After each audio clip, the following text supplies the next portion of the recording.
All right, good afternoon. Good afternoon. Buenas tardes.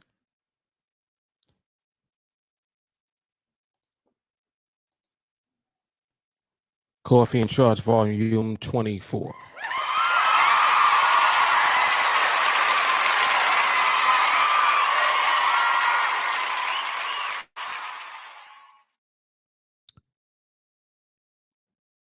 We'll be doing some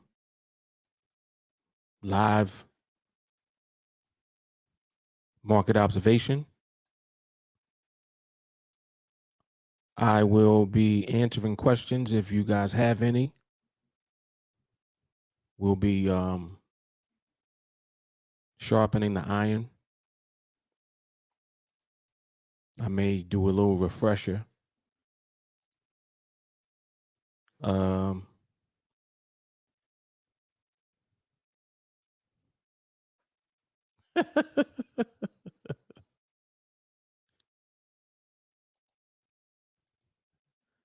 y'all like this music? I see y'all got jokes.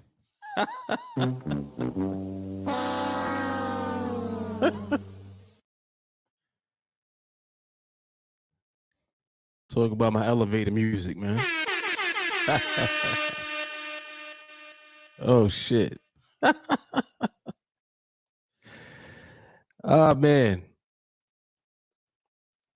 I definitely think I used to be in that time. Like, I think I was there.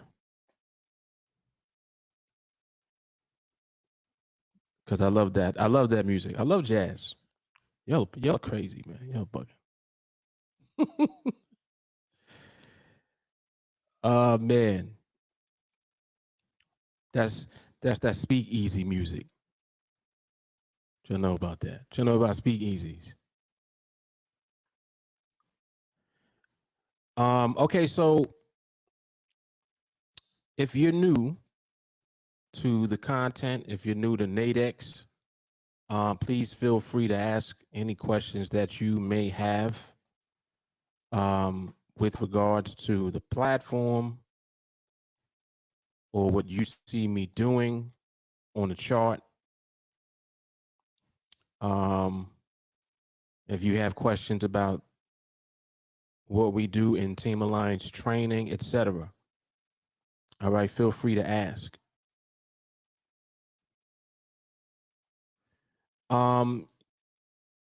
Something interesting that I did yesterday, I literally observed the market all day. It kind of was just a thing I was doing. I wanted to observe from early in the morning.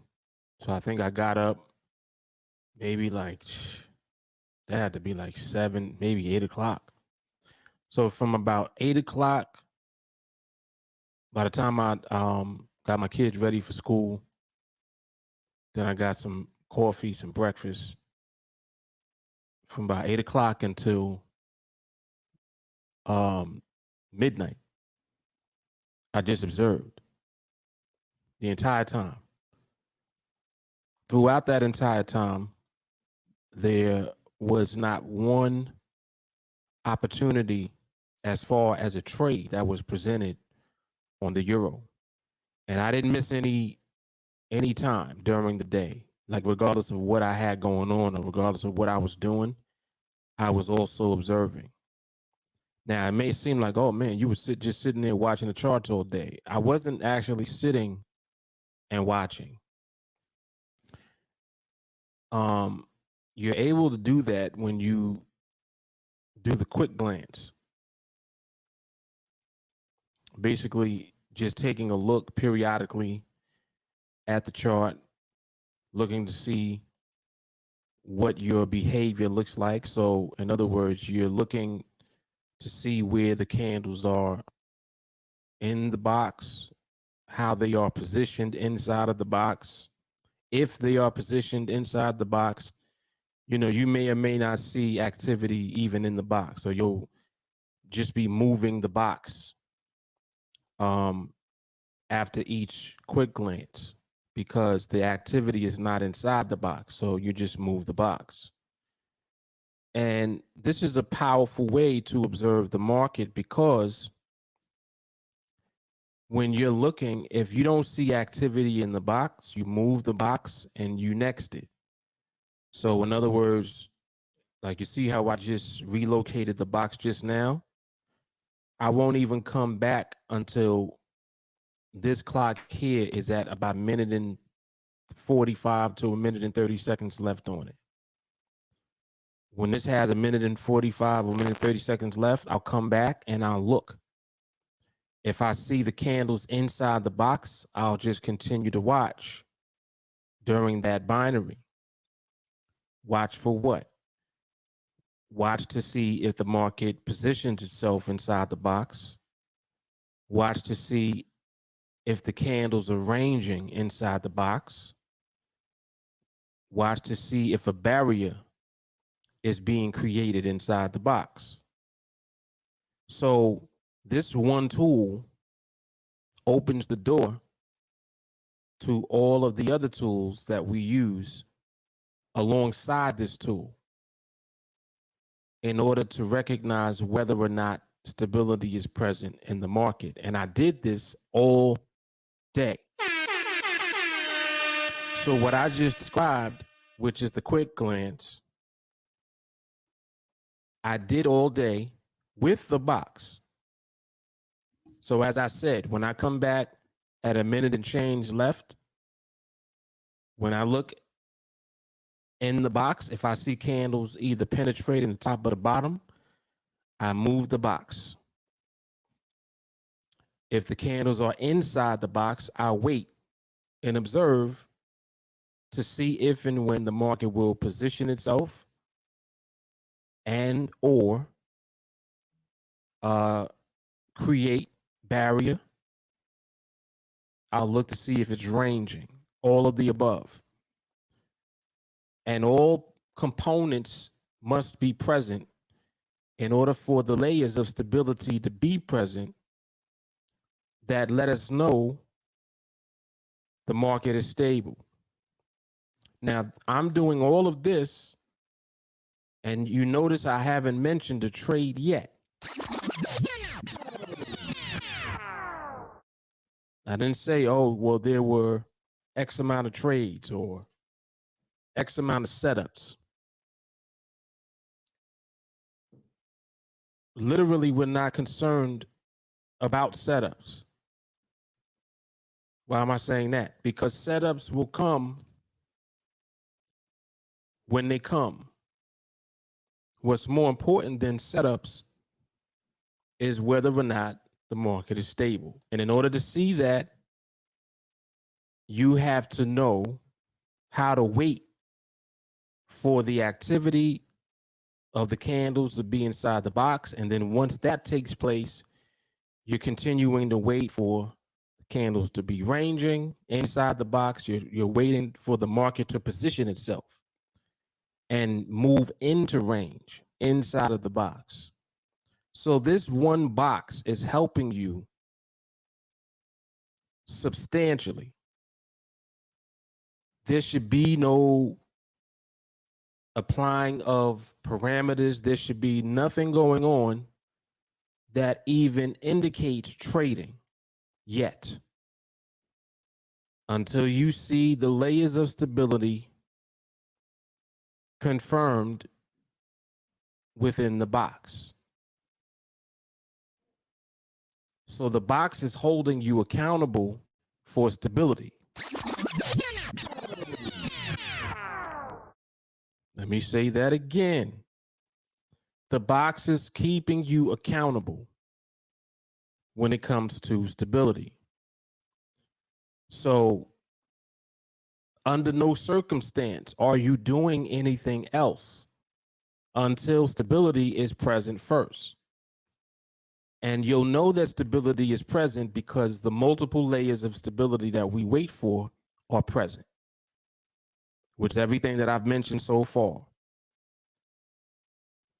The key, the common denominator, is that it's all taking place inside of the box. So if there's anything outside of the box, it basically resets the box. And if you're resetting the box, there's nothing going on as far as you applying parameters for a trade. So again, Trading is not even in the picture. So when you're observing, you are looking for the sole purpose of seeing the market stabilize. And that's what the layers of stability are doing. They are confirming that the layers that we use to recognize stability are present beforehand. So I know earlier in the group there was a brief discussion about +1. And I just want to confirm that +1 is only relevant after you have multiple layers of stability confirmed. So we're not concerned about +1. We're not concerned about option pricing. We're not even at that point yet. I also saw and was communicating with someone with regards to when to enter the trade. Entering the trade is not even a thought until you are capable of doing this part. So don't worry about feeling like you have not been able to enter a trade, etc. Don't concern yourself too much with that until you're able to do this part first. Because by doing this part, it opens up the door for you to do that part. See, what happens is, as you have multiple layers of stability confirmed, one of the last layers of stability is the market positioning itself. What does that mean? Moving within range. Moving within range of what? Moving within range of the strike price. So moving within range relative to the top or the bottom of the box. So the top or bottom of the box is what I call the relevant strike price. It's when the market is within range of the relevant strike price. So the market's out of range, nothing to do. Even if the market has the other layers of stability present, if it's out of position, nothing to do. You're following me? So this is why I said by doing this part, it opens up the door for you to do the last part. If it's not in range, you're not in range to apply parameters. If the market's out of position, it's out of position for you to apply parameters. So there's no need to be concerned about when to enter because the market's out of position. So you have yet to see all of the layers of stability unfold so that you'll be in position to apply parameters. What I'm saying is that you shouldn't be even thinking about applying parameters until all the layers come together. Until the layers come together, no trade will be presented at all. At all. No trade comes until the layers are there. So any setup that you're considering is not relevant if the layers are not there. Any setup that you're looking at means nothing because the layers aren't there yet. If the candles are not ranging, meaning if there's not smaller candles dominating, there's no trade. There's no setup. Oh, but market, but I saw parameters. You shouldn't be applying parameters if the candles are too big.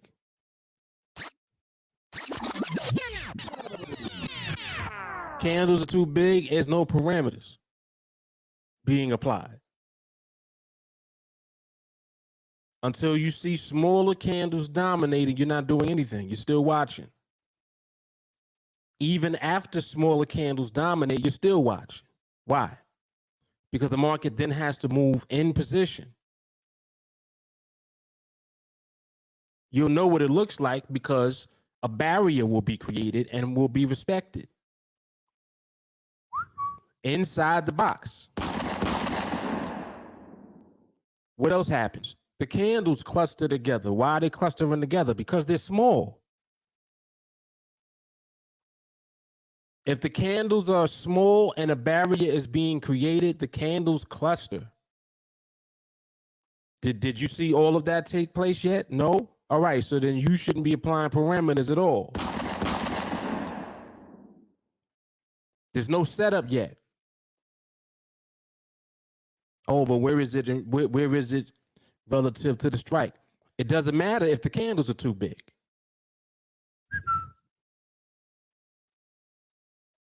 Oh, but Mark, I saw it. It was in range. Are the candles too big? Yeah, the candles are still too big. All right, so it doesn't matter that it's in range. You need all the layers of stability first. This is how you can't mess up. See, the thing about this process is that the process is what it is. You can't jump to the end of the process. You have to apply the entire process to even apply the parameters at the end. When you apply the entire process, if anything's missing, you're not at the parameters yet. The setup that you might see doesn't matter. What I'm conditioning you to do is to not even see a setup yet.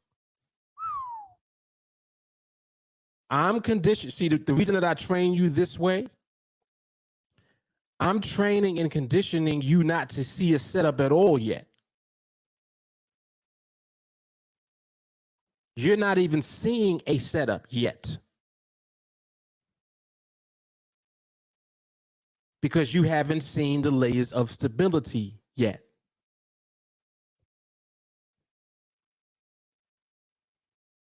Oh, but Mark, I'm always seeing these trades set up. I don't care about the trades if the stability ain't there.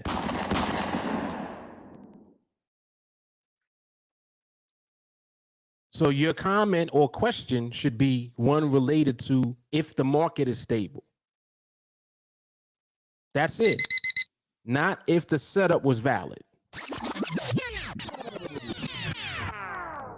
Hey guys, was this a valid setup? No, because the candles are too big. Guys, is this a valid setup?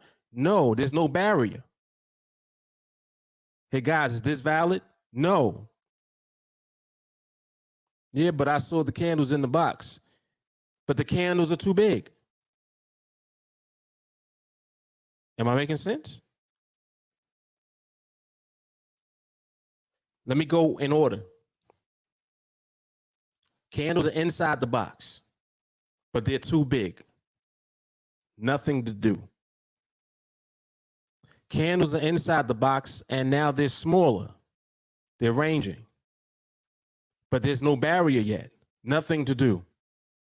Candles are inside the box, they're ranging, and then a barrier is created. And the candles are clustering too. But the market's not in position. Nothing to do.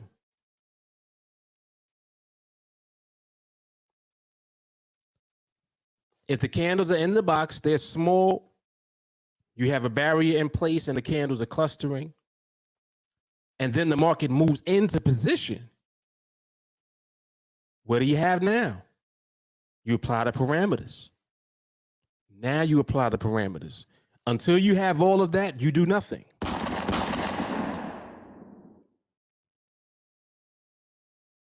Until you apply the parameters, you do nothing. Stacy, I'm on YouTube and on Facebook. So you can see it from either platform. I think now you're on Facebook, but I'm on YouTube also. The link is in the group chat. By the way, when you guys come on, make sure that you like and share the video if you're not already subscribed to the YouTube channel, turn on the bell notifications.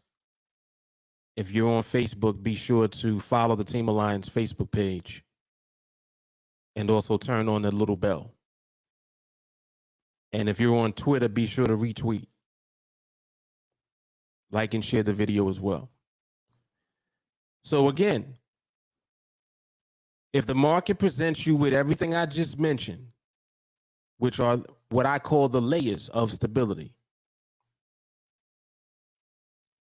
if all the layers of stability are there, but the market's not in position yet relative to the top or bottom of the box, there's nothing to do yet.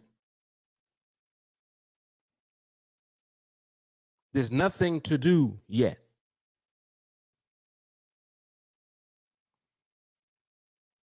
Yeah, Stacy, that's why I tell you to turn on notifications on all the platforms, because for whatever reason, sometimes the notifications don't go through.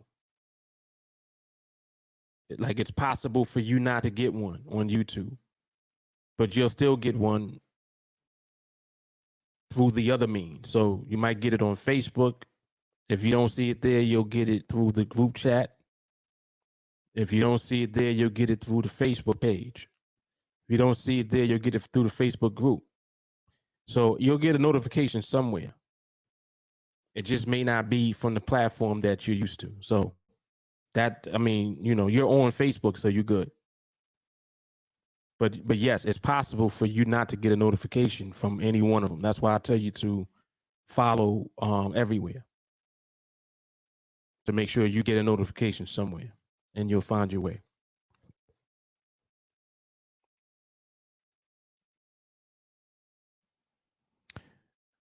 Not necessarily. Don't try to limit the market, you know, to a particular pair that does something, because the euro does what it does, dollar yen does what it does, pound dollar does what it does, and none of that means anything if you don't understand this process. It doesn't matter what market you select, and it doesn't matter what your market does if you don't understand how to apply this process to it.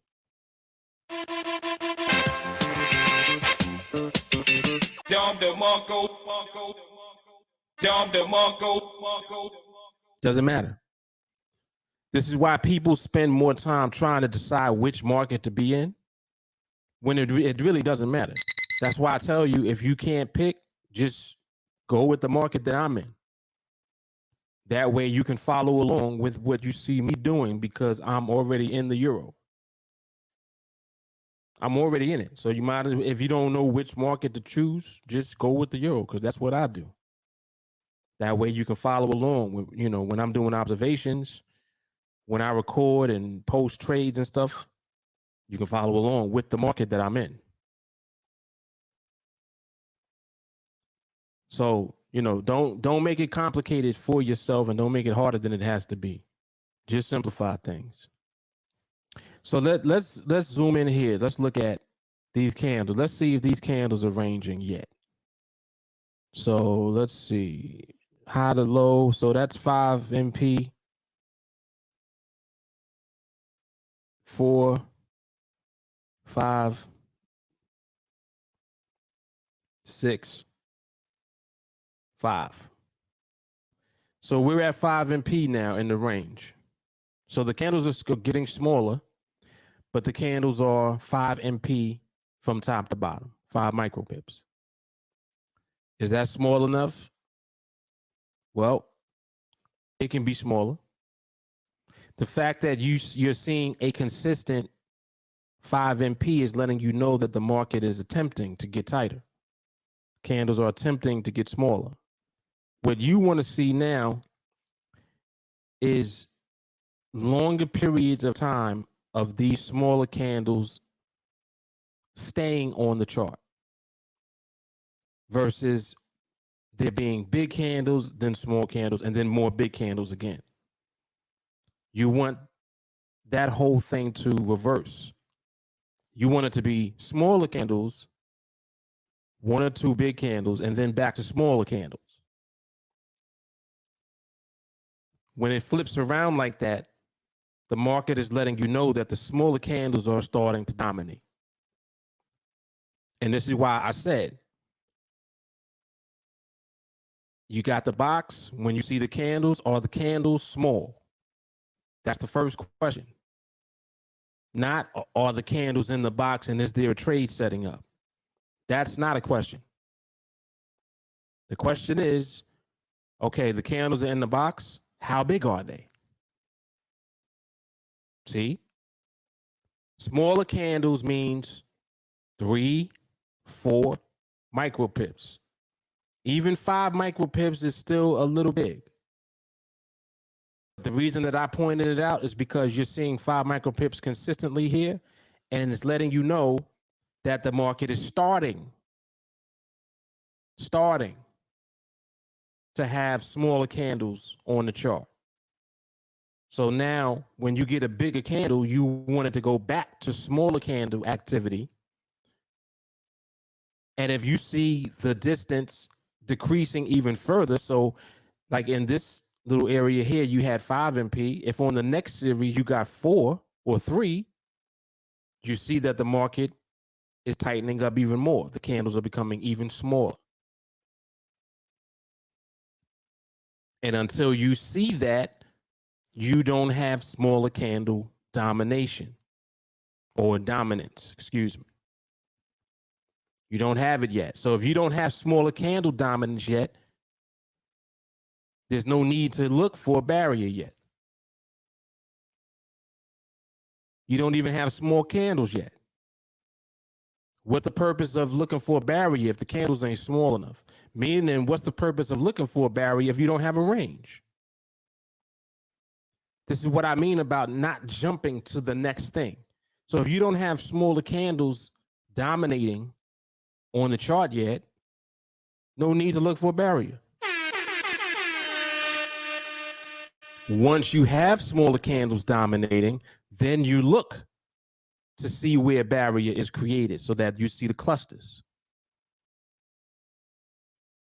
Once that takes place, now you have RCB. Now you got to wait for the market to position itself. What does that mean? You got to wait for those candles to be positioned at the top or at the bottom of the box so that it's in range of the strike at the top or at the bottom. And once it's in range, then you have RCB, meaning you got smaller candles. You'll have a barrier that'll be created and respected. And then the candles will cluster together. You'll see it. It will all take place.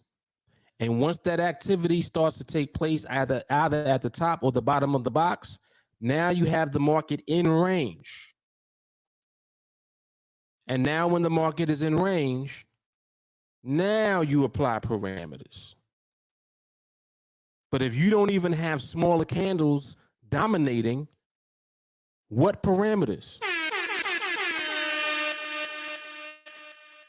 If you don't have smaller candles, you shouldn't even be looking for a barrier. Whoa. See, I'm giving you a glimpse into the barrier training that I'm going to do, which is happening this month. I might even do it this week. I'll see. Might even do it this week. So look at this right here, where we are now. Let me zoom in a little bit. This is the first time that you're seeing this. Continue to observe this. See, this is for observation. This is not where you apply anything. There's no parameters and nothing being applied here. You're looking here because this is the first time that you're seeing this happen. And let me see the size of this candle here. This one is 2. This one is 5. So you got 2, 5. This one here, 6. This is inconsistency. Look.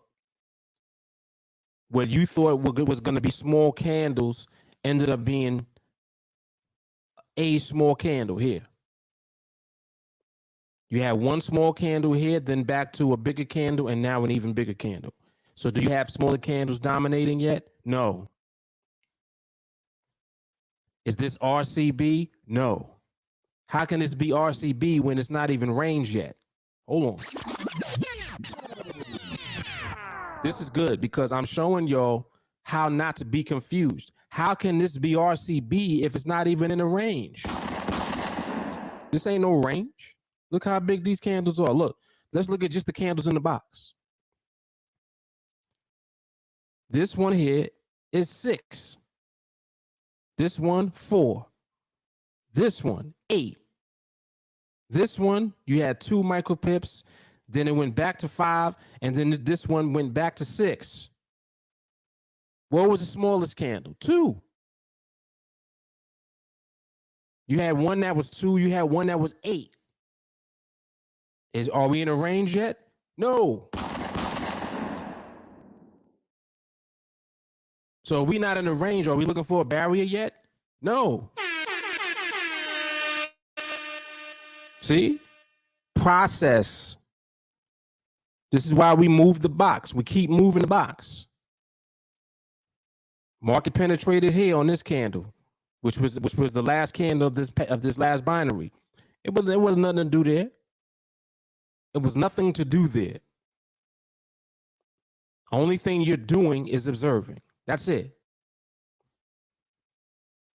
You ain't even got a range yet.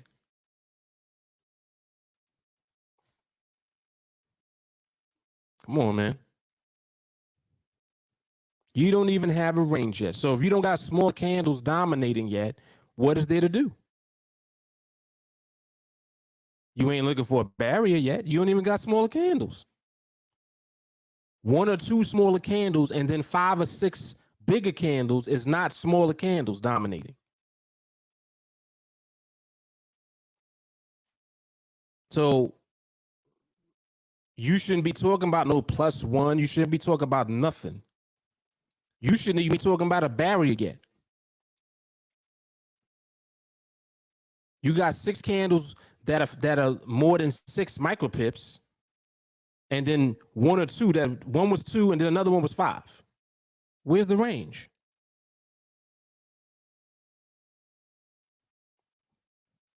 Where's the range? And let me show you what some people would have got caught up in. I'm gonna point it out right here. Let me show you something. They would have saw this little small candle here, got all excited. They're looking at this. They're like, "Oh yeah, man, market is ranging." Literally, this is what they'll say: "Market is ranging. This is a range. It's one candle that was 2 micropips." They see that, and then they see the next one, and they get hyped. So on this next one, they come over here and they apply parameters. Oh, let me try to get into this one. Oh, there's pricing. They're looking and they're seeing, oh, there's pricing. On the last candle right here, look at where it opens up at. Opens up at 2.7. They get excited. They're thinking that this is a range. This is for people that don't really know what's going on, like especially people that are not in training.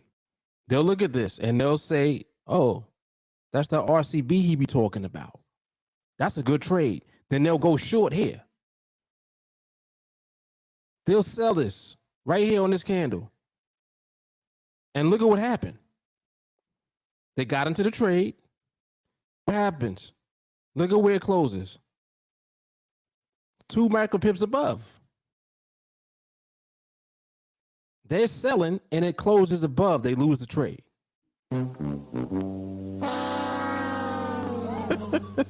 Talking about the market was in the range.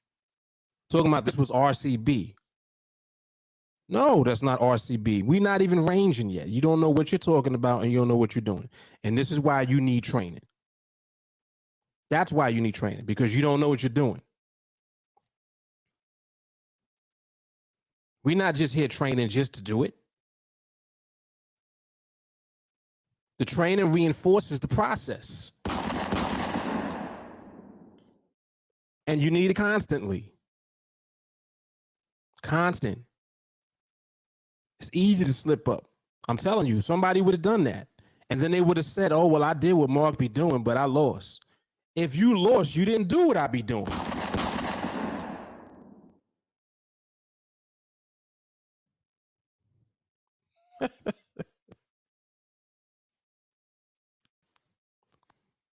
If you lost, you didn't do what I be doing.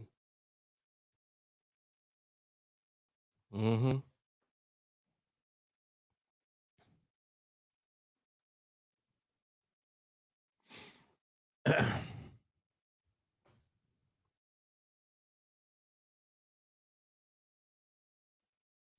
Very good. Very good. This is good. It's not a light switch. It's a dimmer. Yes, you ever seen a dimmer switch that dims the light slow? It gradually will dim or increase the brightness of the light. That's the market. It's a dimmer. It's not a light switch. It's not on and off. It transitions. It takes its time.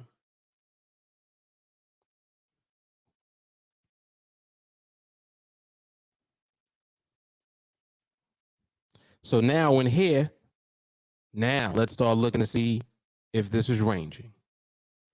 So let's start with this candle. 3 micropips. 1. This one is 4. 3. 2. 2. Now you have a bigger candle. So look at this. Watch this. You had 1, 2, 3, 4, 5. You had 5 candles that were 3 micropips or less. I think this one was 4. Yeah, this one is 4. So 1, 2, 3, 4, 5, 6 candles that are under 4 micropips. Then you have a bigger candle here. The bigger candle moved the position of the market to right where you see it now. Y'all see that? So look at how now the activity is shifting. Now you have smaller candles. You have one bigger candle here, and now you have the market here doing what it's doing now. So now where you see the market positioned, you want to see the subsequent candles smaller again, the same way that these were. That's what you want to see. And as the market does that, it's letting you know, aha, we're stabilizing. Now you're in the range. Because you're seeing that the first series was the first time that you saw it actually lock in. Then you had a bigger candle, which represented what? A position change. So now the bigger candle flips. It means something different. The bigger candle doesn't mean what it meant back here when you had the bigger candles dominate. So you see how the market transitions? You see? But you have to wait for it.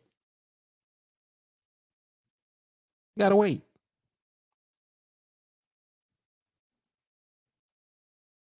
So now you continue to observe. And if you look here, you got what, 4.8? So about 4.7, 4.8 is where the barrier is. And technically, I say 4.7 because these two right here are holding 4.7. So you got your barrier with a cushion between 4.7 and the strike. You still got smaller candles. And here you would see what this actually does as far as movement, where it is now. So if you were applying parameters, you would apply them here. So you see how you got 4.7? So then you would have to see 6 and 5. Now, if you don't see that, it's cool because you're seeing the layers of stability coming first, which is what you need to see first anyway. So this is not about, oh, that was a trade. This is about the market is stabilizing. It's the first time we're seeing it. Everything that I just described literally just took place here for the first time. You just saw it. Since I've been talking, because you had it starting to transition from over here, which again was no setup or anything. But over here is the example that I use for somebody that don't know what they're doing. They'll apply parameters here trying to get into a trade, and they would have lost. And then you see the market gradually transition. Next thing you know, the market starts to range. Now, when the market is ranging, a bigger candle means something different. So this right here was a position change, and it moved the market up here. You saw the market range, create a barrier, and next thing you know, you got clusters. So that's RCB right there. Did a trade come? No. But what did you see? RCB. What is RCB? Stability.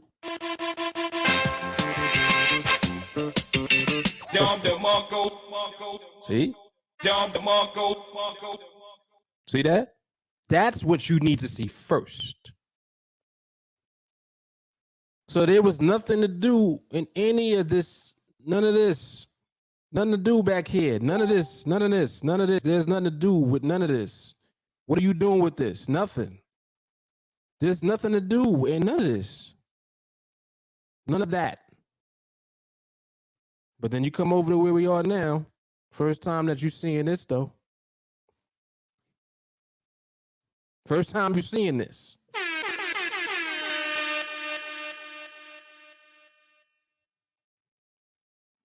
You are trained and conditioned to know the difference. So now you just wait. Here you go. Look. No need to rush your loss.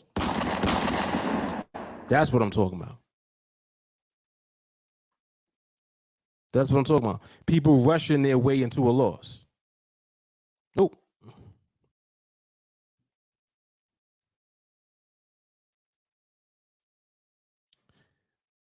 Walker, so visually one can confirm the tighter range of movement, or you can just do HLOC on each candle within the box to see what the dominant range of movement is. That's a question. The answer is yes. The answer is yes. As a matter of fact, that's exactly what I did. You saw me go candle by candle. I went to each candle in the box here. And that's how we knew that they all were under 4 micropips. All of these candles were under 4. Let me zoom in. All of these candles were under 4. Then you had a position change here. And then you had RCB here. And now the continuation of range taking place again. So you're still ranging. This one, position change. And even with the position change candle, the position change candle was 5. Then it's back to under 4. You see that? So it's just a matter of waiting, because what happens is, as you see this behavior take place this way, some position changes are larger moves. So they'll move the entire market out of the box. And you'll move and reposition the box. But what happens is the behavior continues, meaning that even though it moved outside the box, you'll see the market go back into range. So many times that will set up the position of the market where it needs to be. And next thing you know, you'll see RCB in the new box.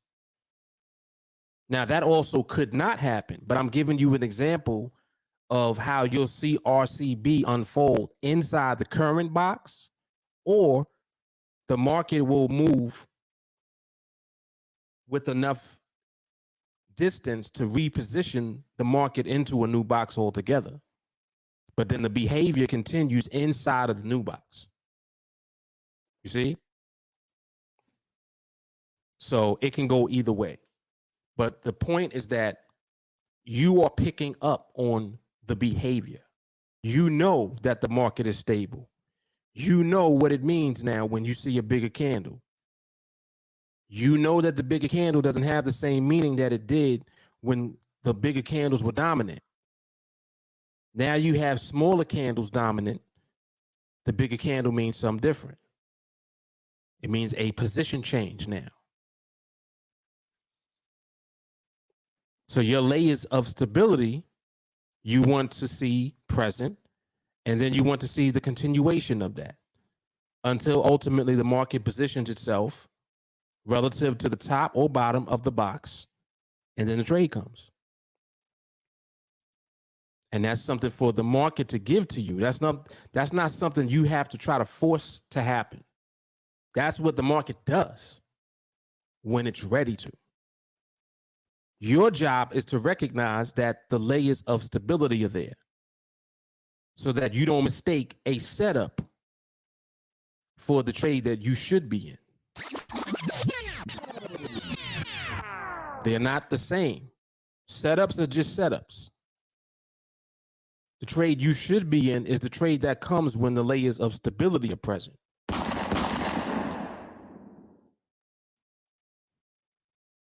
This is good. This is good.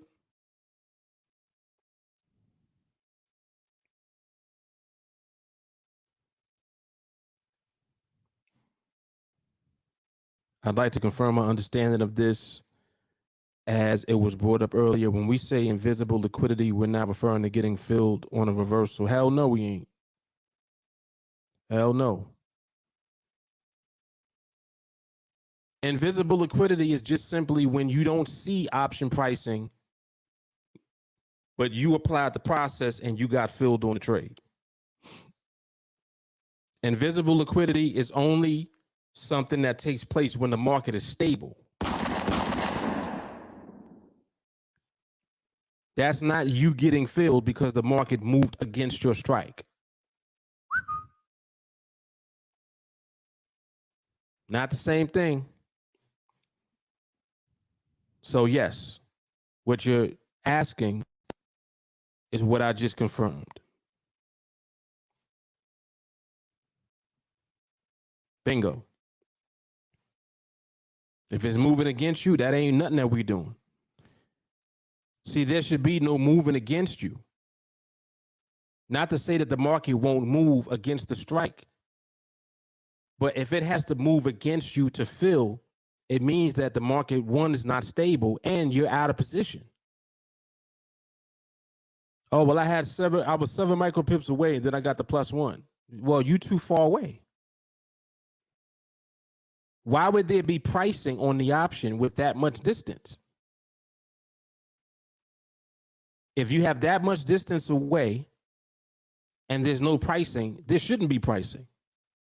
That's how it should be. So therefore, you don't have a reason to click in. And we talked about this last week. With that much distance, why are you clicking into the trade? The only way that you would be filled is if the market actually moved against the strike. Why would you want to be filled that way? See? You wouldn't want to be filled that way, so don't click in. Market is out of position. Oh, well, it was 8 micro pips. Yeah, that's too far away. That means they got to go from 8 micro pips away to 4 or 3 micro pips away for you to be filled. And what if it keeps going? What if you got filled on a position change? Oh, I don't think you want that.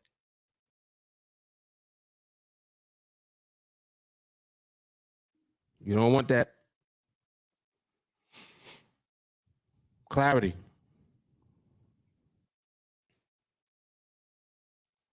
And it is boring. It's boring when you do it right.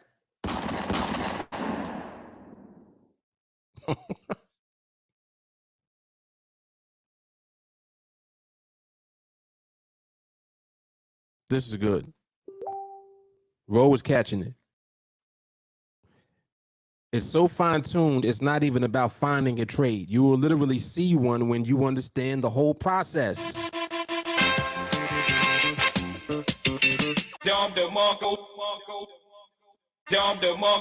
Come on now. Come on.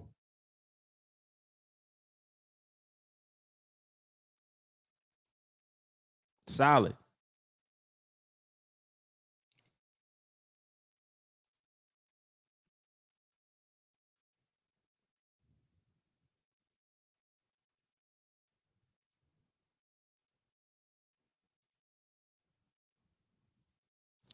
So you guys see that the market still inside the box.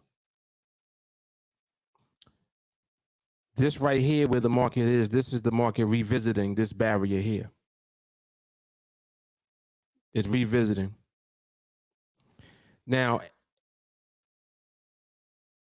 just for observation purposes,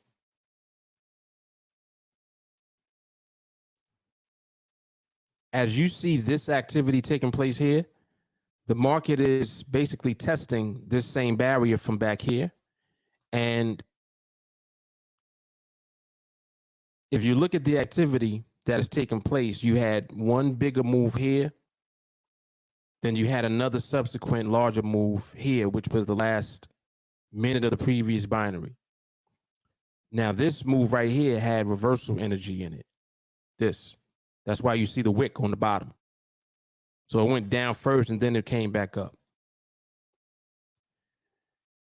This activity is the market moving and revisiting that barrier and testing it. So now the subsequent activity that you see take place here could do one of two things. It'll either push the market outside of the box because there's energy in the movement, or it'll respect the barrier and it'll actually stay in the box. And if it does do that, you still need the same process to be applied. What do you need your candles to continue to do? Stay small. See? You need the candles to stay small still.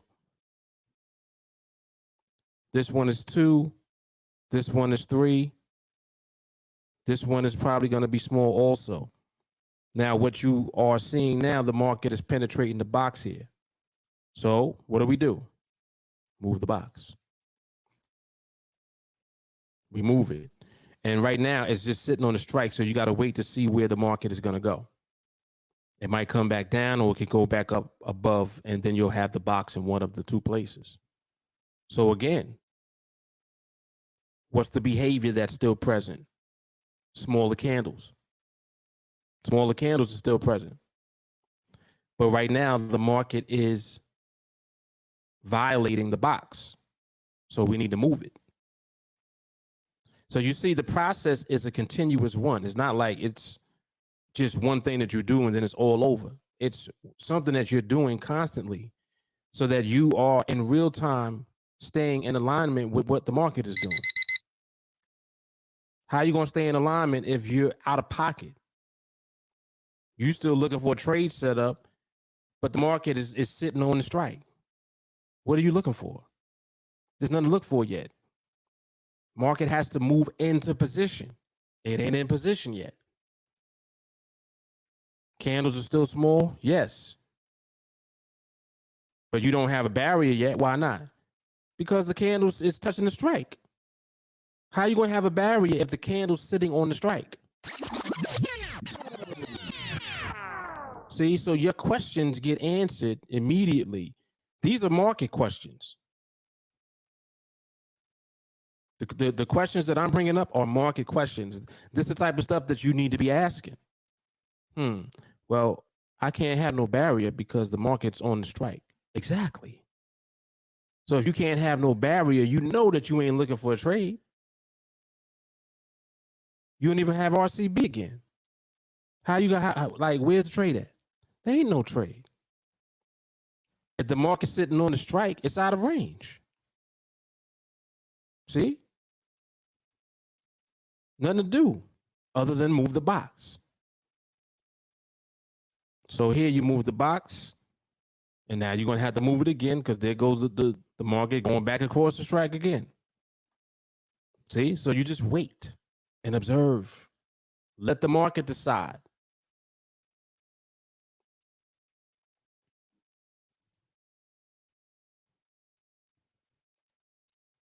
Let the market decide.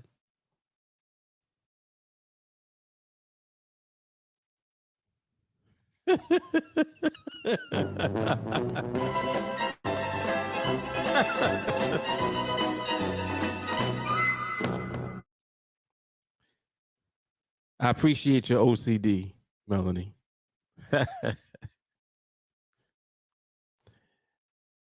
Whose OCD is catching that? In recent observations, I've had the ladder up. Uh-oh. Go back and look at the last 4 to 5 market observations and tell me, have you seen the ladder up from the beginning of the video?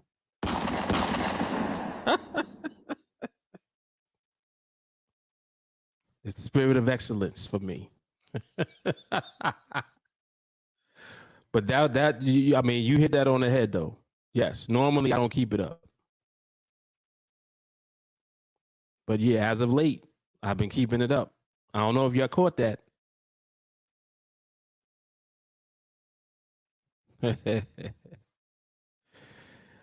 Oh man, that's funny.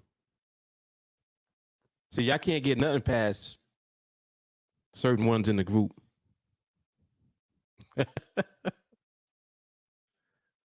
Look, Shadi said, I peeped that new wrinkle. Yep. J. Carr, did you catch it?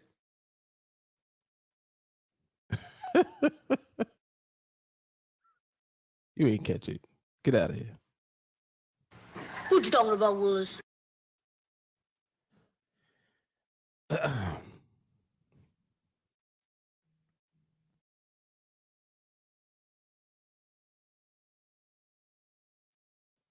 And I saw these. If this is what you're talking about. She like, listen, what are y'all doing? Yep, I saw them. Don't look for it, look at it.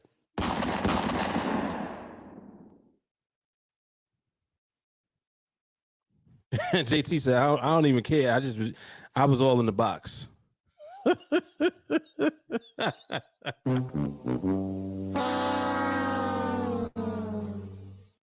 JT with the subs. Oh, snap.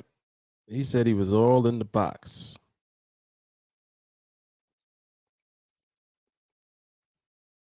Yep, but this is solid stuff.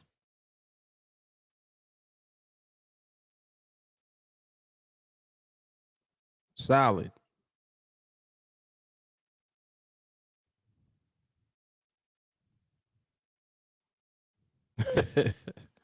Of course.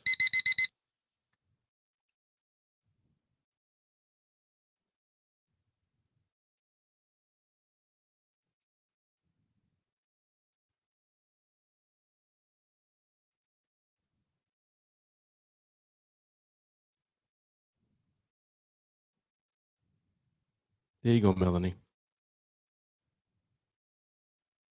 There we go.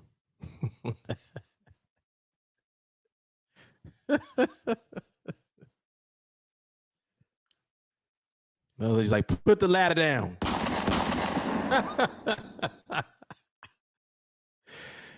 Oh shit! Shout out to Melody, man.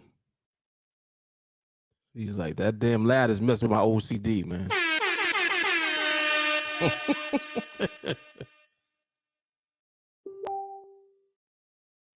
Yeah, so I mean, once again, you see the behavior continuing again.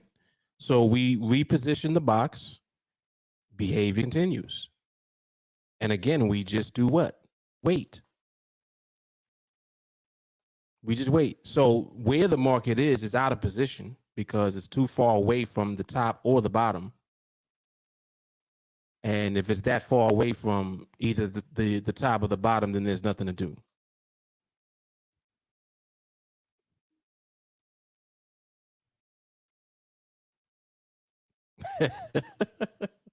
Feel better now? Oh, snap. Yep.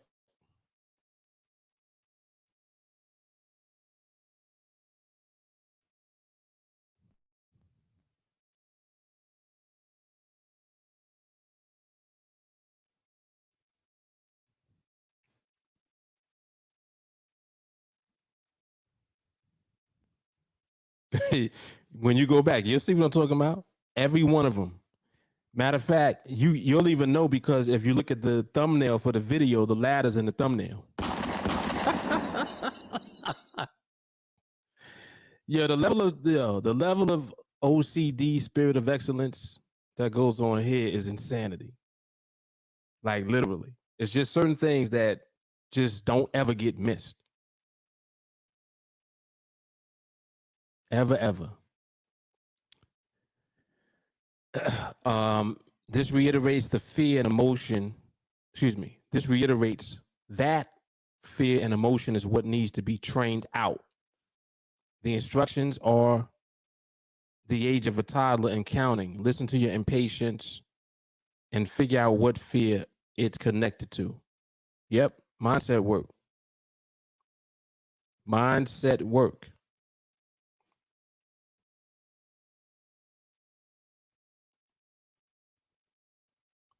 Great advice. Don't do extra work when you don't got to. Yep. That's a hundo.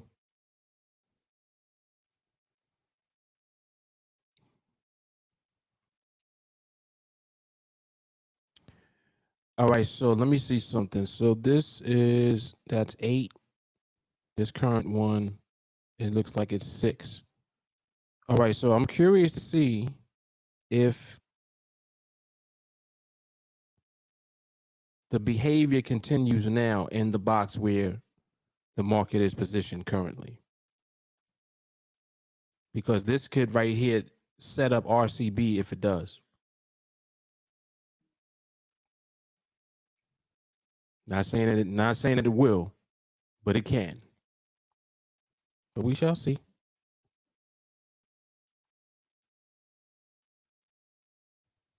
This will be interesting. Because even with the amount of time left and everything, you could easily have the RCB set up right here. Yep. Let's see what this is.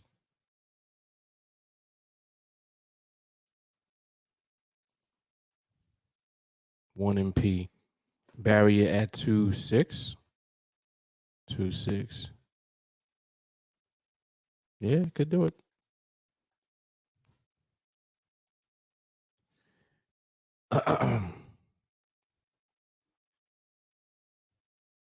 So everyone is clear on what I was mentioning earlier about how you're not applying parameters at all. So all the +1s and invisible liquidity, all of that stuff is not even in the conversation until the layers of stability are present. If there's no layers of stability present, there's nothing to do as far as parameters go. Nothing to do.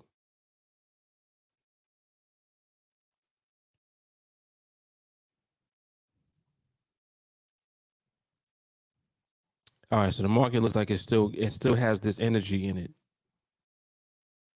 That's still there. So we're still waiting.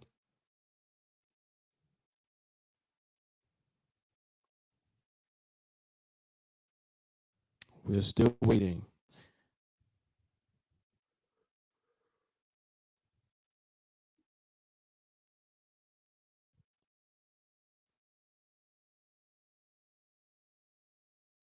Yeah, it definitely does. Definitely does.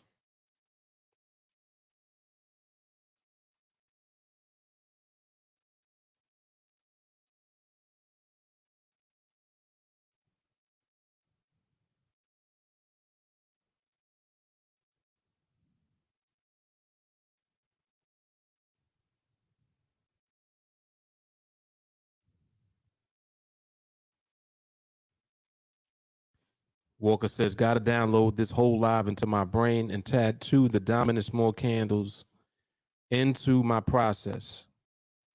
Them setups be my kryptonite when I'm not given full focus. Right.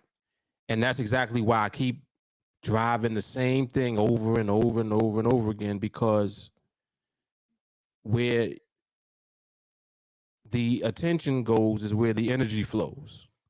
That's why it's easy, it seems like, to just be in a trade, because your attention is on not just the setup, but it's like you're really trying to justify being in the setup by picking out one or two things that might be there. Like you might look and say, well, I saw all the candle activity inside the box. But what you missed was the size of the candles. If they're too big, then that's not the candle activity that we want. We want smaller candle activity because that is what creates the smaller candle dominance. And without smaller candle dominance, we're not moving on to the next part. So in other words, we're not even looking at a barrier. We ain't looking for a cluster. We ain't looking for nothing next until we have the first. What's the first indication of stability? Range. What is range? Smaller candle dominance. What is range? Smaller candle dominance. If your candles are too big, it ain't a range. If you ain't got a range, ain't no barrier. Who cares?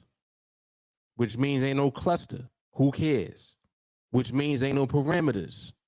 Definitely, who cares? So forget about a setup if you ain't got a range. Forget about a setup if you got a range with no barrier. Forget about a setup if you got a range with a barrier and cluster, but the market's out of position. The layers of stability. The barrier training is going to be real good because it's basically going to be everything I'm saying now, but there's going to be just more emphasis on each individual layer. It's the repetition of it. Repetition.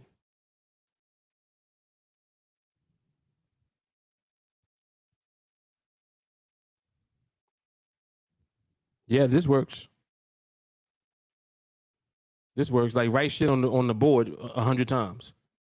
Yep. Yep. Got to break through the subconscious. Absolutely.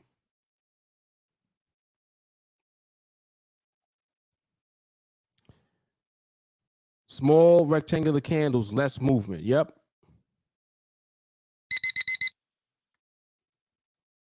Forget setups or get set up. Hard.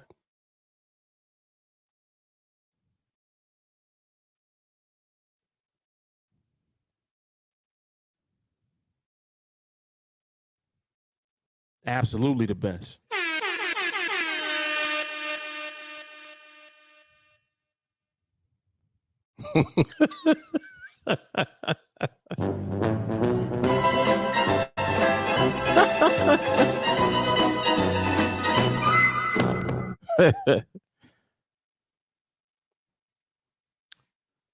Ryan, what's going on, man? Yep. So it's it's just rinse and repeat of the process. See, what it is that you have to be, you got to become conditioned so that you don't rinse and repeat the wrong thing. You don't want to be rinsing and repeating your bullshit. So we got to get you out of the bullshit first. Some of y'all are still not recording. That's bullshit. How you not recording still? And you wondering why you ain't learning nothing.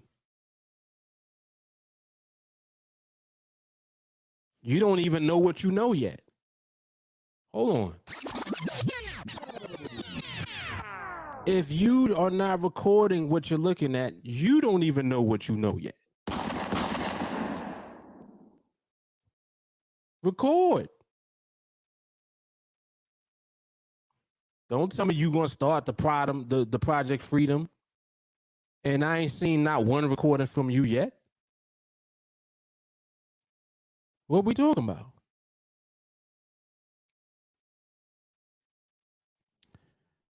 All right, Randman, he trying to pop up, but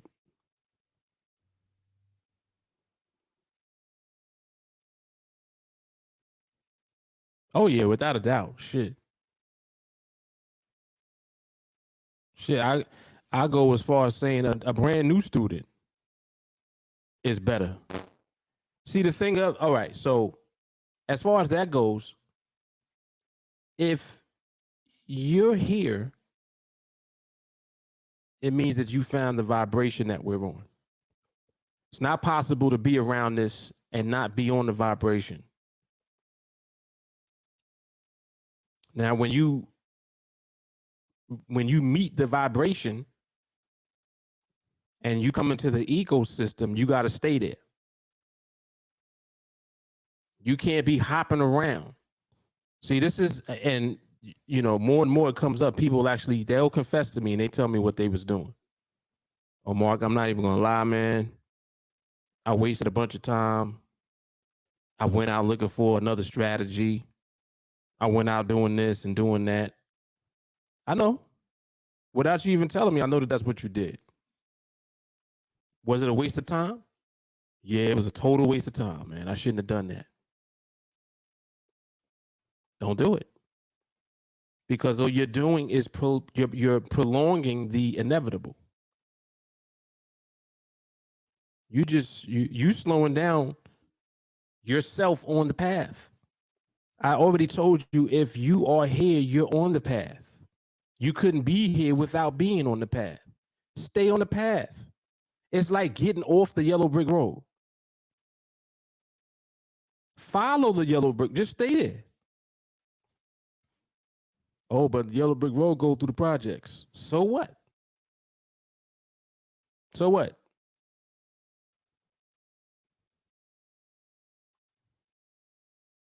Don't be scared of what you heard about the projects.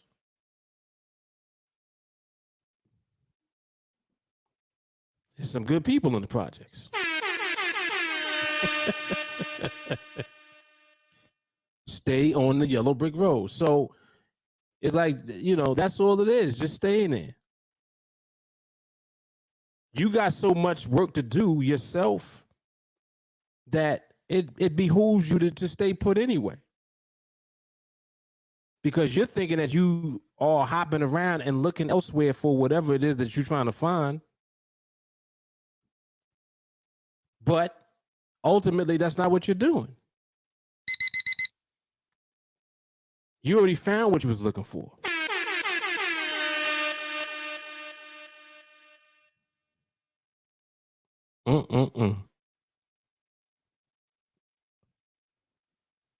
Oh, this is interesting. This is interesting. You know what's funny? I never even thought about this, but I agree. Shani said that he doesn't think that there's a lack of confidence in the group. He said that there's overconfidence. Wow. I got to think on that more. That's very interesting. That is very, you know, that's crazy. I never thought about that. Wow. Yeah, I got to think on that more.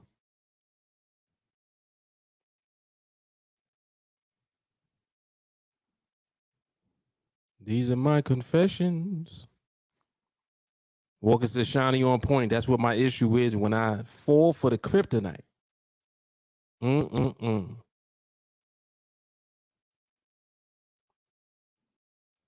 I see y'all agree with that, huh?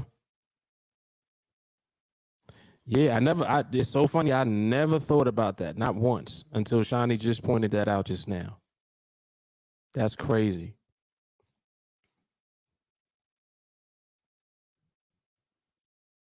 Yeah, I think we might get a training out of that. That's crazy. He said overconfidence. Whoa, look at, we going in. Your overstanding is deviation. Whoop, whoop, whoop, whoop. Oh. Oh boy. You gave me something to dwell on. I'll be thinking on that. Very good.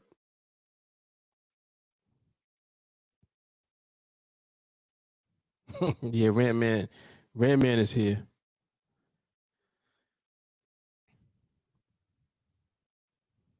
Rant Man is here.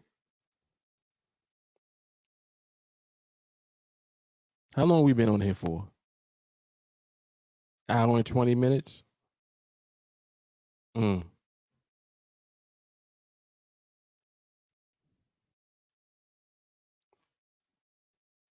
at this. Displaced confidence.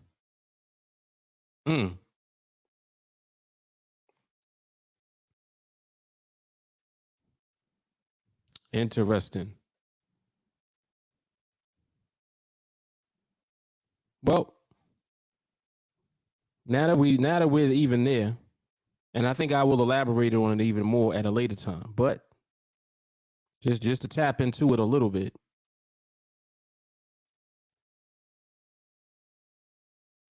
Ooh.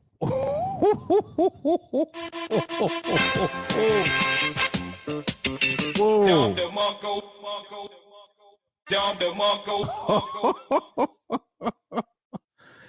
The vibe is here. Wow. I haven't even said anything yet. Mo was already on it. That's where I was going. Trader's disease.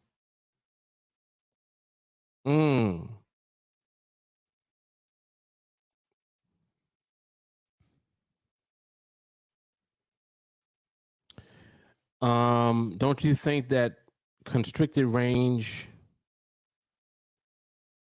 likely to predict? My question is, do you need price to stay put, or do you need it to stay put or go in the direction that you want? When you say price, are you referring to the market or the option pricing? And answer that first, and then I can respond to that question. You talking about the indicative, or you talking about option pricing?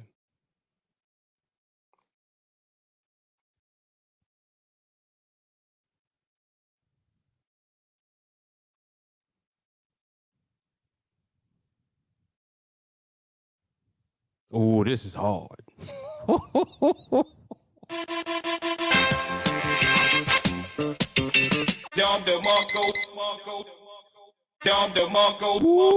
Lord.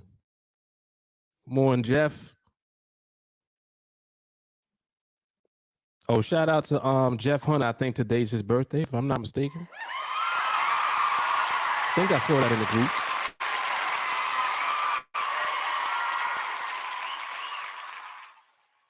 Happy 21st birthday.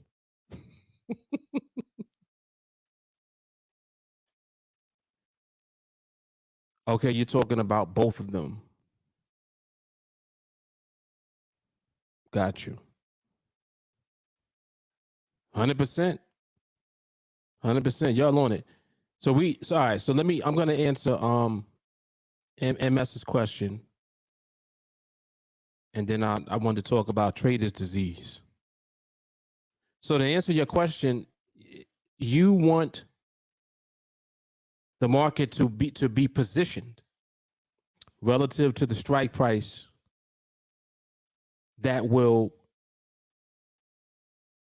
allow there to be orders on the other side of your trade. So it's not necessarily about you trying to get the trade to set up. It's about you recognizing that the market is stable. So in other words, you don't want a trade to set up. You want the market to set up. Whoa. Whoa. You don't want the trade to set up. You want the market to set up. When the market sets up and positions itself, then the trade comes. See, we don't want a trade setup. We want a trade that comes when the market sets up. Whoa. Whoa. That's it. We don't want a trade setup. We want a trade that comes when the market sets up. You got to catch that, man. Please. If you didn't watch the earlier, well, I should say the beginning of this Coffee and Charts today, you got to watch it. Got to watch it. Because I talk about everything that we're talking about now.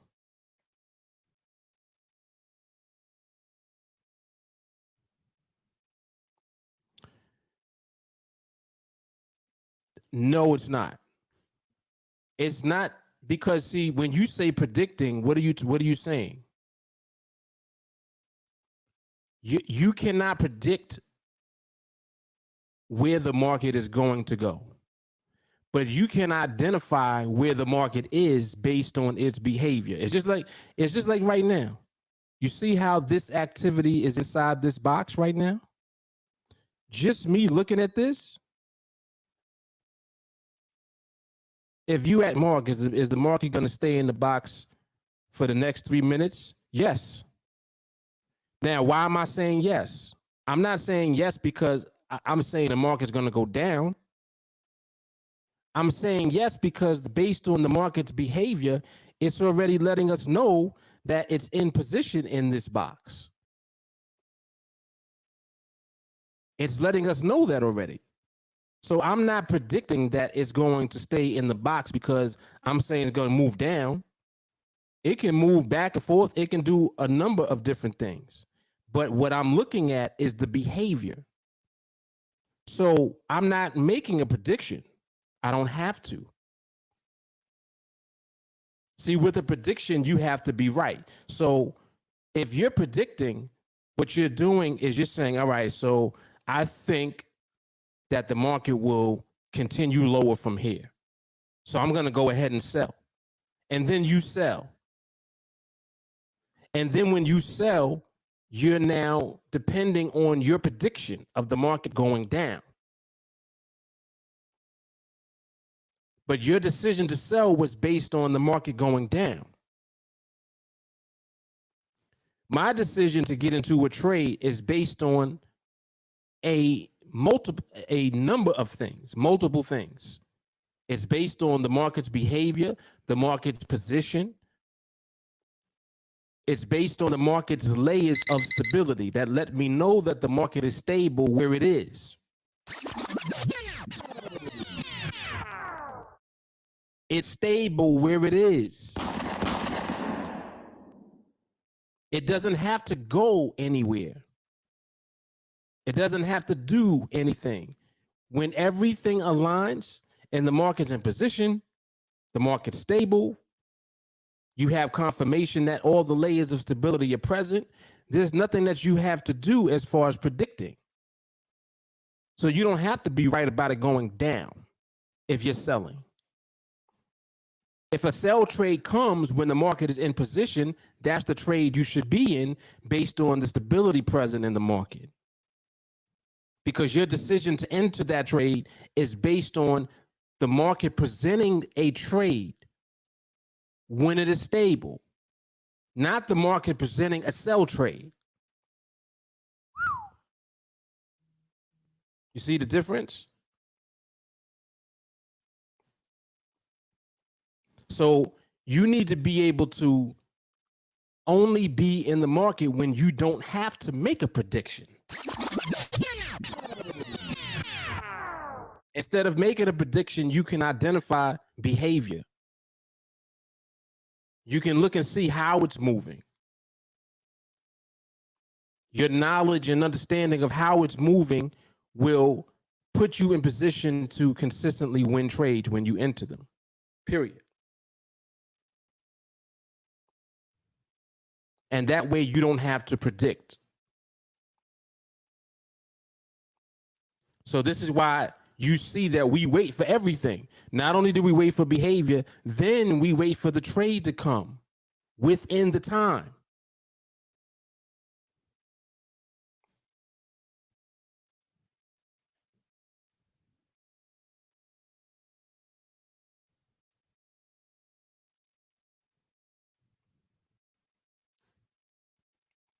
This is interesting.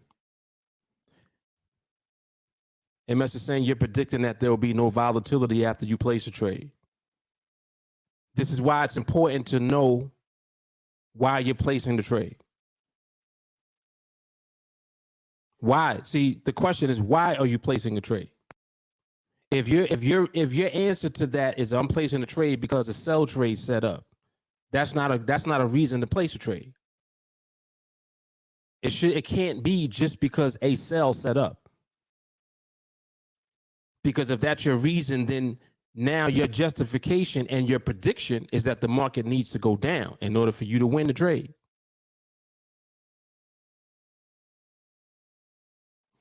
Now, there's a difference between you selling because a sell trade set up and you ending up in a sell because the market presented you with that trade at the time. And I understand what you're saying. You're saying, well, anything can happen after you're in the trade. Absolutely. Absolutely. I'm not suggesting that nothing can happen after you're in a trade. But understand that the market also has structure to its behavior. It's not random. So what you're suggesting is that, well, you're predicting that the market won't just explode out of nowhere. When in actuality, it's not prediction involved in the process at all, because the market is doing whatever it is doing already. So if you are seeing any type of movement of that nature, then that means that that movement or that behavior is present, which just simply means that you need to wait. You just need to wait. If you're seeing explosive moves, things of that nature, that's behavior. Oh, well, what if this happened? What if news came out and the market just shot? Well, if you're waiting around to see if something is going to happen as far as news goes, if you feel more comfortable following the news, then follow the news. And I heard what you said. You said, well, what if a bomb exploded in Afghanistan? Bombs did explode in Afghanistan. That actually did happen. What did it do to the market at the time? Can you go back and tell me, was there a trade that set up at the time or at the moment that that did take place? When different announcements happen, was there a trade that you were in where the market did that? So don't, like, what I'm saying is that, like, don't project the possibility of something happening that is not likely to happen. It's kind of like saying, well, you know, well, what if you get hit by lightning? Well, the chances of you getting hit by lightning are very slim. And the way that you mitigate the risk of being hit by lightning is staying in the house. Don't stand underneath a tree when it's raining and it's a thunderstorm. If you're standing underneath a tree in the middle of a thunderstorm, do you think that that will increase the chances of you getting hit by lightning? I believe so. It doesn't guarantee it, but yes, it increases the chances of it. All right, so stay in the house. So our process is the equivalent of us staying in the house during a thunderstorm.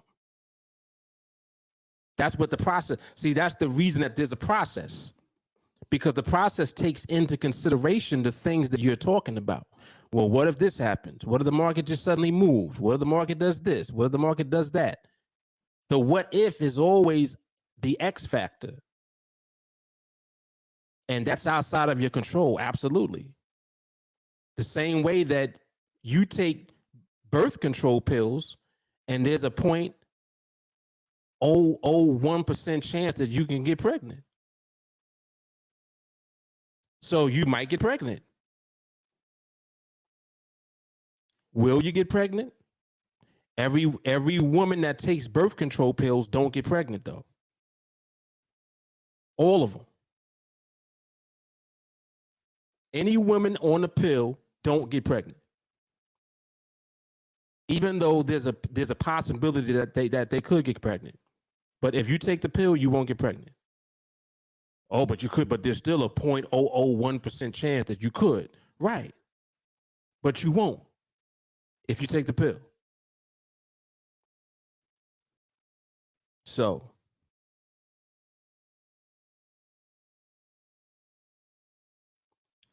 there's a higher chance for markets to stay put when all markets are closed. Not necessarily. And it's not about the market staying put. It's about if the market is moving, how is it moving? All right.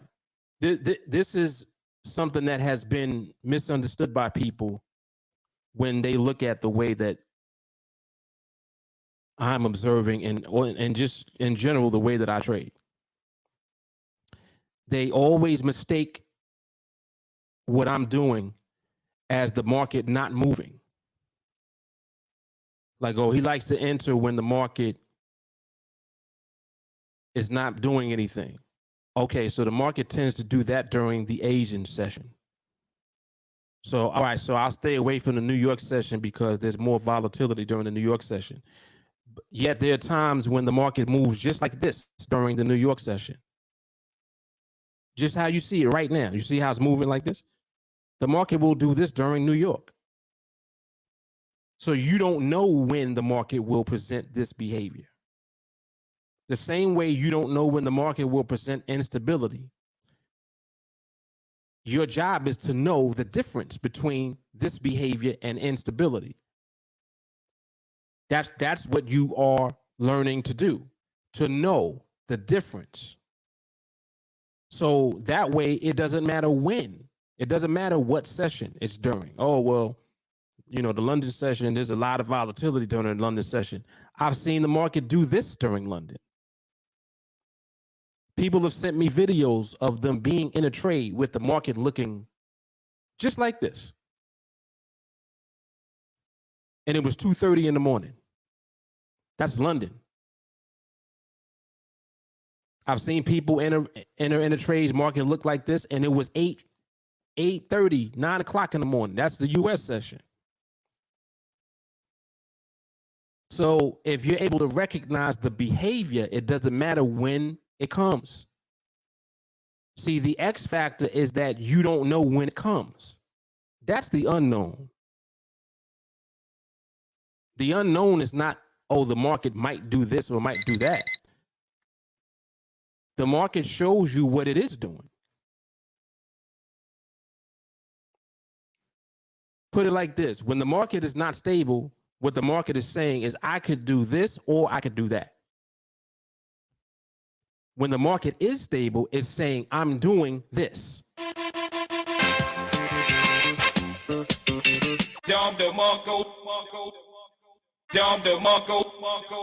You see the difference between those two things?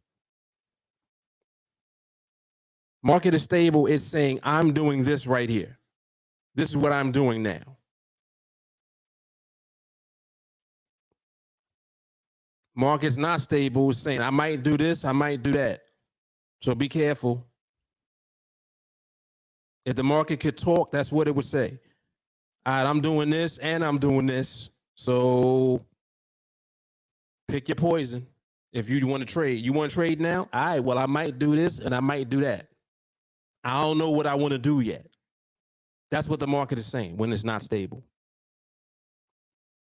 So unstable behavior is why the market would pop suddenly. If you're trying to look for a trade setup during unstable behavior, that's how you can end up in a trade that looks like you got hit by lightning. Oh, the market was real slow and then out of nowhere, it just popped on me. Right. That means that you misinterpreted the behavior at the time. That's it. That's what it is.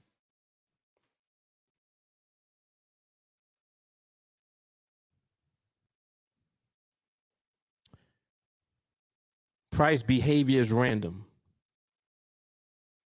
Price behavior is clear.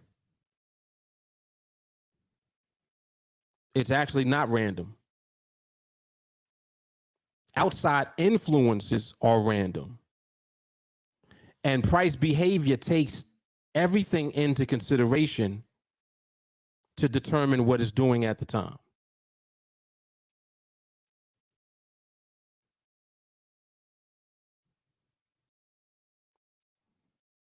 Market is unstable because of huge orders hitting the market. So then, do you know when these huge orders are going to hit? Or does the market show the behavior that reflects the orders hitting? See, so put it like this. Anytime that you're observing the market, until you see that there is stability present on multiple layers, then the market ain't stable yet. This is why we don't just rely on one layer. And let me say this, because this is in conclusion to this dialogue. We're not relying on one layer that indicates stability in the market. There are multiple layers that indicate the stability in the market that we need to be present before we enter into a trade. And until those multiple layers are present, we don't do anything. So there are plenty of times where the market will be in the box for a period of time and then it'll pop out of nowhere. Sure. But we're not going to be in a trade when that happens. Under no circumstance.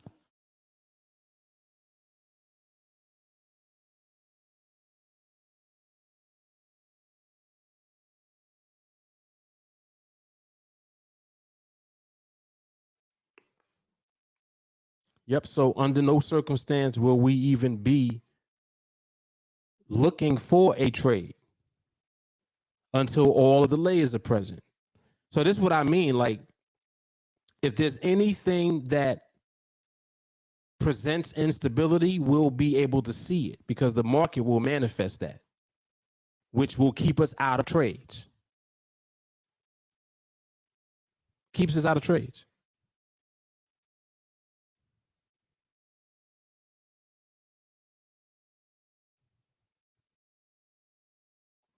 And all of this, what you're talking about, like you're getting now like more so into the technical aspect of order flow and all of that type of stuff. And all of that is cool, but if you can't translate that into the movement that you see and understand what you're looking at, it doesn't mean anything. It doesn't mean nothing. Just like 5-minute binaries in general, there are in a day 270 5-minute binary option opportunities in one day. The market is open for 23 hours. It closes from 5 to 6. And during the time when it's closed for maintenance, but the other 23 hours, the market is open on this platform. 23 hours, 12 opportunities in an hour. It's 270, I think 276 opportunities in a day.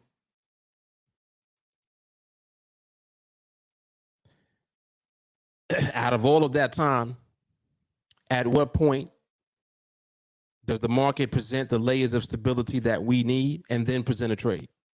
That's the question.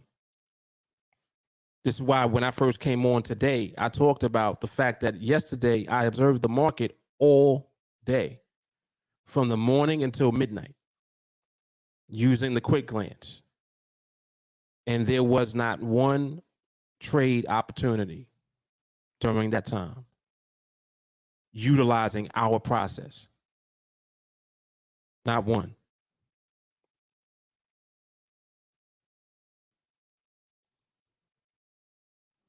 Rose says, I have not observed the market this way, the way I am until I found this channel a month ago. If I found it earlier, yep, we know the rest. He said, just have patience and watch.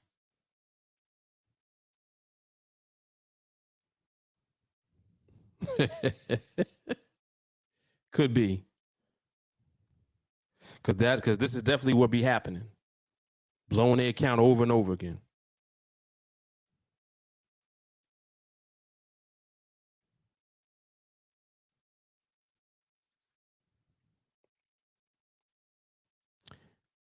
Yeah, orders do come before price, absolutely.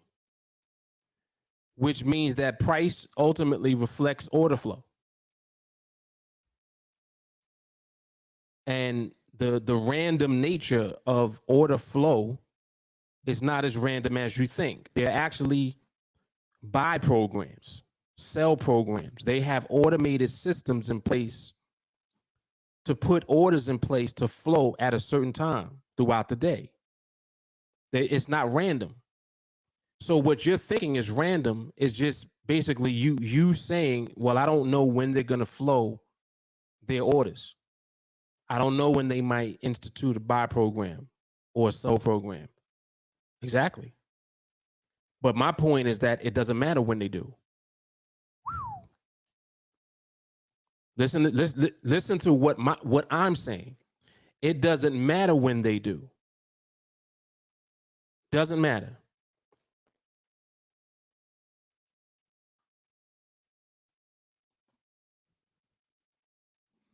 It's not as random as you think. So automation and all of this technology that they use has structure to it. They program the time when they want certain things to start. We're going to start a buy program at 3:15. 3:15, you might see volume increase in the market. Okay. If you see volume increasing in the market, that'll be reflected in the pricing. Okay, cool. What does that do for us? Doesn't do anything because we'll see it. All that means for us is that now you might have bigger candles. What do we do when there's bigger candles? Nothing. So if there are orders flowing that way, it has no consequence on the way that we do things. Like, and see, the reason I'm even engaging in this dialogue is because it's a good dialogue. This is a good conversation to have about the way that the markets are. I've been in the financial markets for 31 years. So I'm familiar with everything that people bring as far as dialogue. Like when you mentioned the order analysis and the order books and all of that. I'm familiar with that. I understand. I understand exactly what you're talking about. But the process that we use has simplified and taken all of that into consideration. So we don't need to know order book analysis and what time they start buy and sell programs with different institutions. We don't have to know that information. We don't even need to know the news. It still confuses people that we don't even check the news.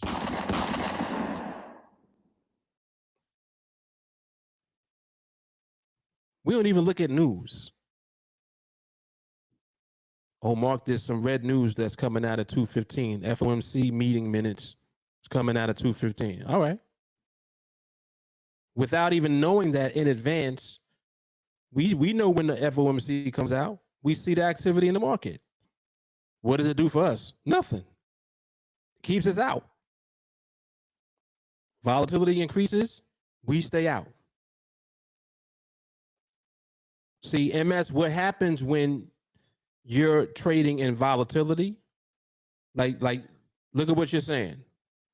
You said that you thrive off of volatility. Now, volatility within itself is random. Whoa, whoa, whoa, whoa, whoa. Think about this for a moment, because if it was as simple as you try to make it when you refer to volatility, you would just automatically make money when the market has volatility in it. But my question is this: when the market is more volatile, do you automatically make money? Do you see? So is it that the market being more volatile opens up opportunities for you to make more money? Or is it more so just the appearance that you can make more money? Because people trade during volatility all the time and lose. Just ask them. Plenty of folks. Plenty of people. So volatility is not an automatic way for you to be profitable. Does it open up opportunity because there's more movement, there's more options that would be available to trade? Yeah. But more is not always good. The philosophy here is that less is more. The way that we trade, less is more. I would rather be in a stable market that does not have substantial volatility than to be in a volatile market with a bunch of opportunities.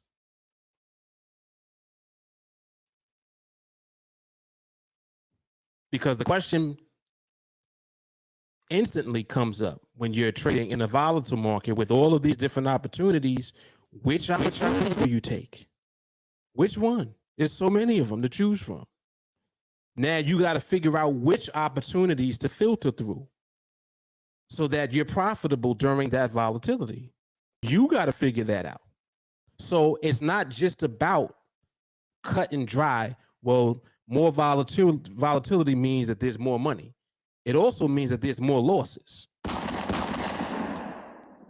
when you choose the wrong opportunity. Yes? So increased volatility really means the increased potential to lose. You can make all kind of money, absolutely.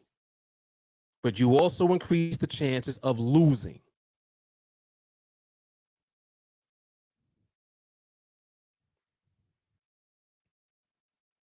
This is a good conversation because this will help people understand what we do. He says, for me, lack of volatility means there could come a bigger order after I place a trade and make me lose. That's why I need the most volatility. Order book allows you to see whether orders are buys.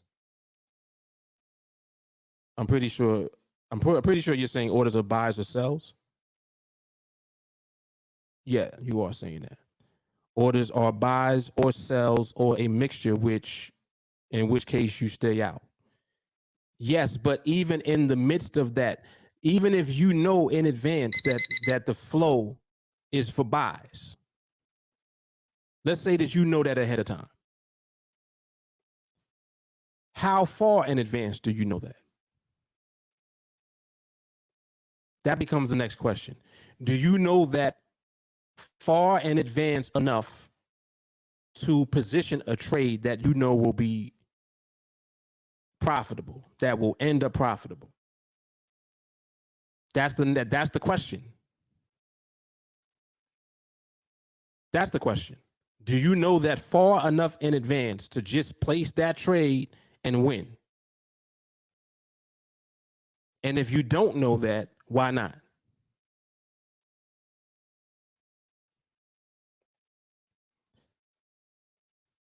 Because I understand the debate and the argument about volatility. But see, when I present a question like I just did, there's no answer for it. So it leaves you at the same place where you already are, which is you don't know.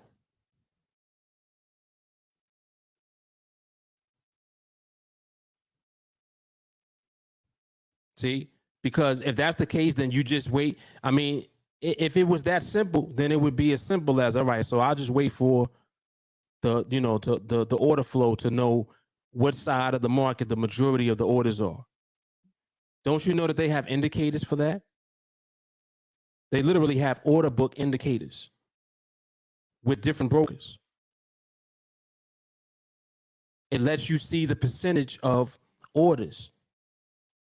So it'll say, all right, 80% are on the buy side, 20% of sells. Okay, so what am I supposed to do with that information? It can be 80% buys, 20% sells, but the sells are larger than the buys, which would result in the market not moving up. Like, I'm just giving you one example.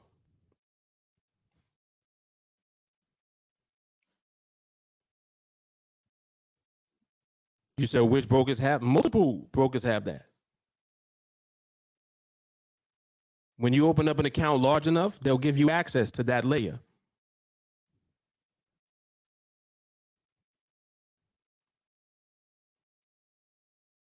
Yeah, Forex has order flow. Absolutely.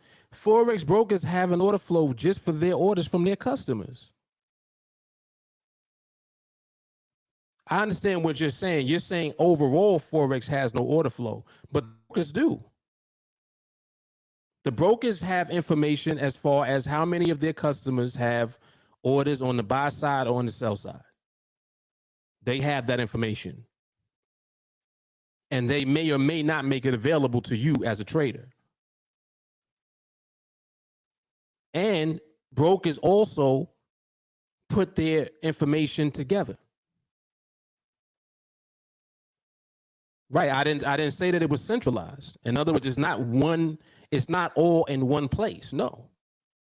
But what orders are you talking about? All right.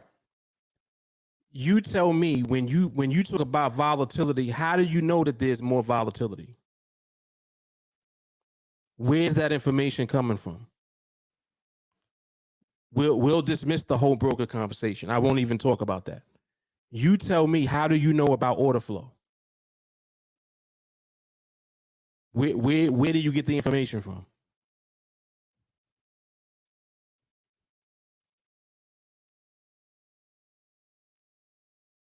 Because you're saying volatility, but how do you know? Where are you seeing this information?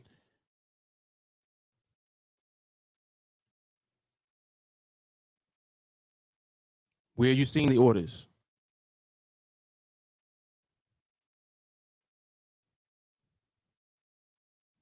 Okay, so well, I don't trade futures.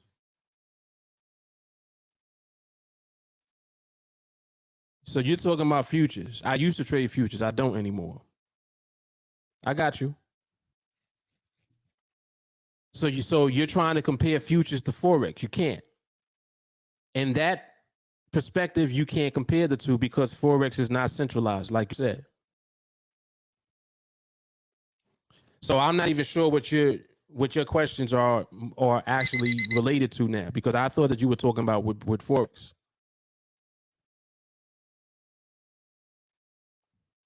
I got you now.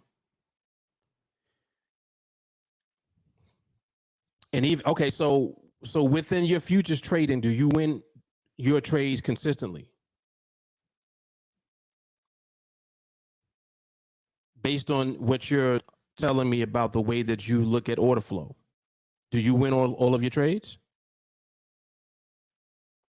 And that's just a yes or no question.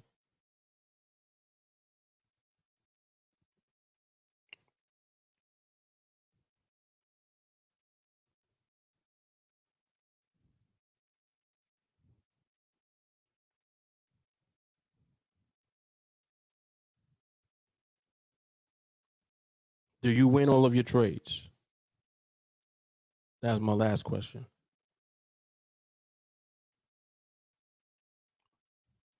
Hope? What you talking about, Willis? Come on, MS. Do you win all of them or not?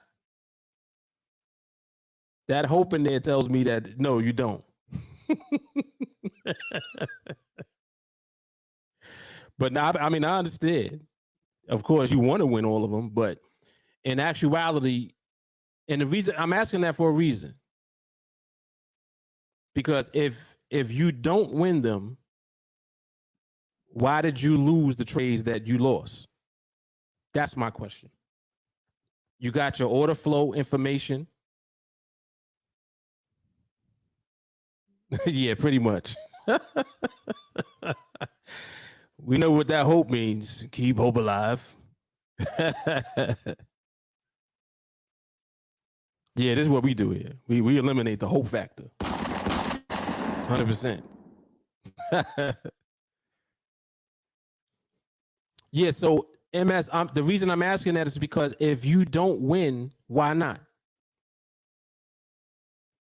You're waiting on volatility. You're looking at order flow analysis. You see all of the information coming from the data feed from the CME, right? Chicago Mercantile Exchange, for those who don't know what that is. You get all this information and then you lose sometimes. Why did you lose? Is my question.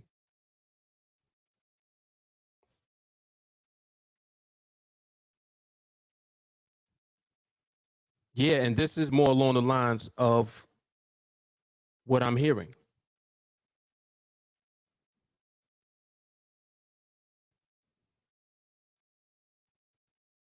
Yeah, very different from my process.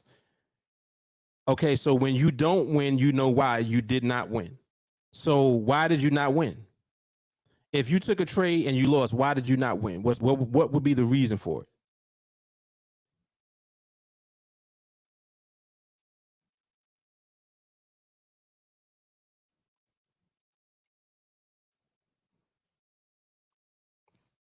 When you do lose, you know why. Is that what you're saying?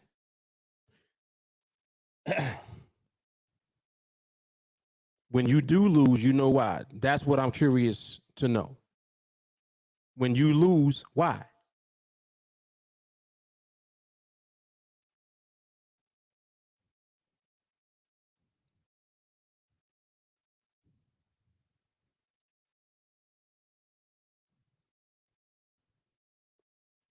Yeah, I mean, this is pretty accurate.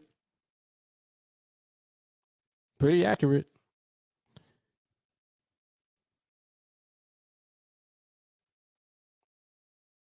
Aha. So this is why you would lose a trade. A flow bigger than yours against yours as you place the trade. And I can see it. So you can see the order flow bigger than the direction that you're going in, but yet you place the trade anyway. Just so correct me if I'm wrong. Is that what you're saying? You see an order flow bigger than yours on the opposite side, and you still trade. Is that what you're saying?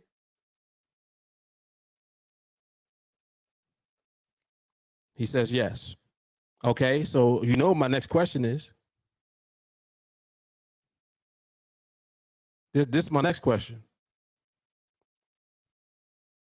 If you know that you're going to lose, why would you trade? What's that?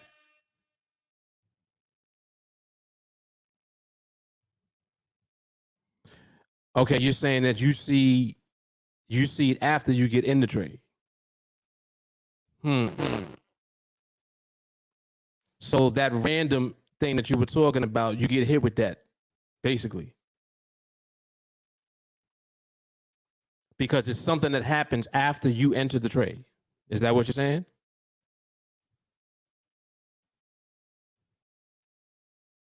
After you place the trade, it happens. Okay. All right. Well, how can you avoid that happening?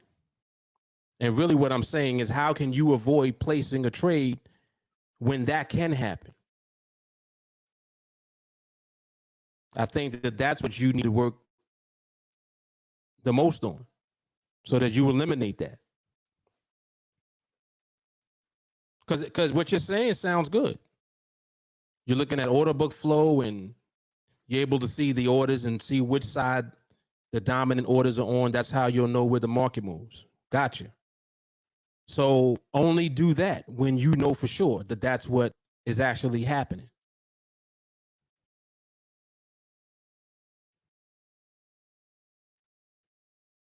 Okay, so you trading during the U.S. Open at the most volatile time. Okay,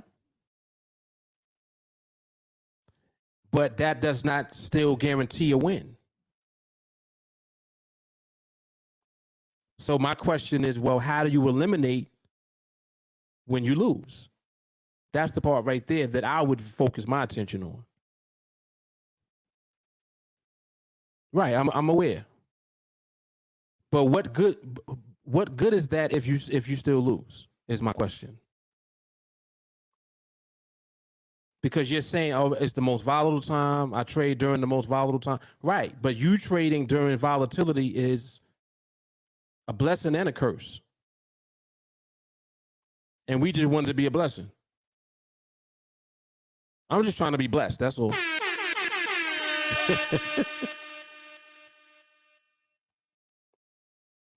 So that's that's the question I'm asking you.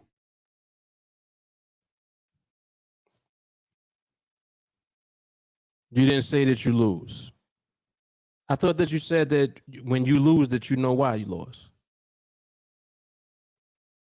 Okay. All right. Well, now I'm even more confused. Because I don't understand what you're saying now. I thought you said that when you lose, you know why. But now you're saying that you didn't say that you lose. Okay.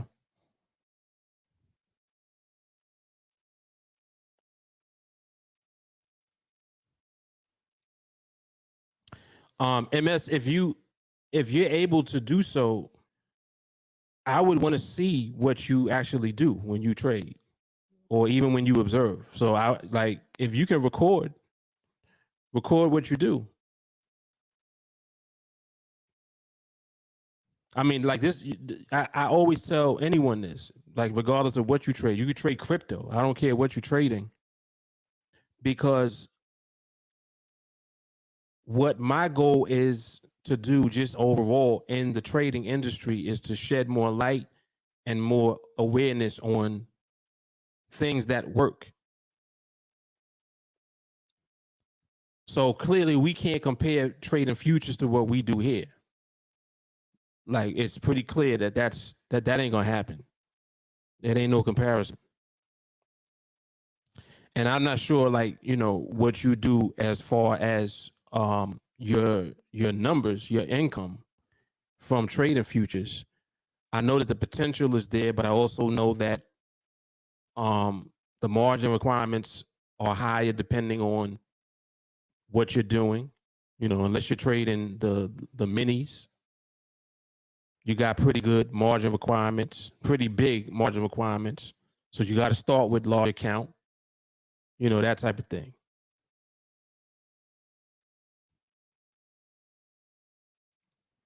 This still doesn't make sense to me. I still don't know what you're saying.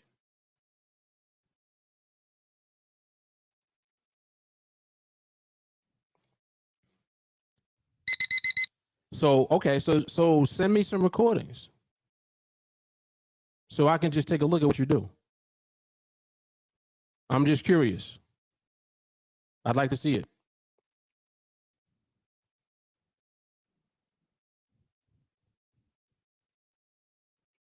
What? My neck, my back. Hey, man, what you talking about? My neck is messed up. My back is messed up. I don't know what you're talking about. No, but in all seriousness, send me some of your recordings. Let me take a look at what you're doing.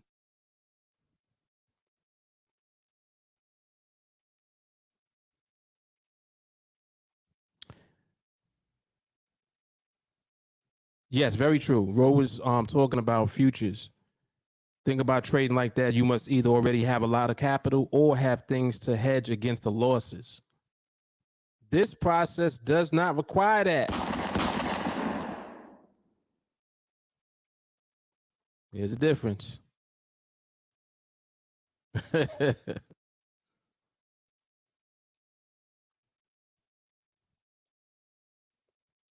Nah, no competition at all, man. No competition. You're doing something completely different. It really doesn't. It's not what we do at all here. But I'm just curious to see what you actually do, like your process when you look at the market and the way that you are positioning yourself when you're trading. Things of that nature. The same type of stuff that I show when I trade in my market on the platform that I use.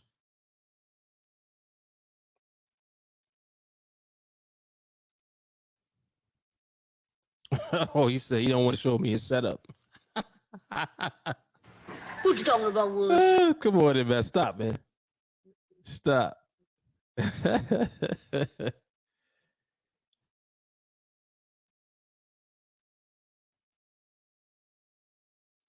Yeah, but you send, so you can send it to TeamAllianceBiz at gmail.com. That's my email. TeamAllianceBiz at email. TeamAllianceBiz at gmail.com. Yeah, definitely for clarity, because you're like, everyone here knows what it is that I'm focusing on at all times. Like, we're talking about helping people to become professional traders. And I mean average, ordinary, everyday people. People associate professional trading with wearing a suit and a tie and 7 screens. You got to have 7 screens up showing all of these different things that you're looking at. That's how people view trading. And we don't do that. So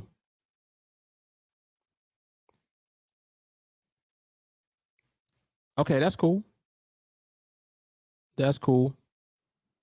Yeah, I'm really not interested in what you're doing. I just want to see what you're doing, just to gain understanding.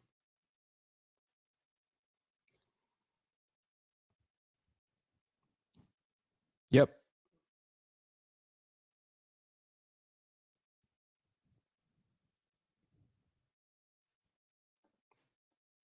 Yeah, this is true about me. See, like I have full transparency with everything that I'm doing. What's so crazy is that I talk about everything I do on this platform in the open. Like, literally, I used to not go into certain things and even like terminology and everything that I use. I stopped doing that because, you know why? Until you train here, you ain't gonna know what we doing anyway.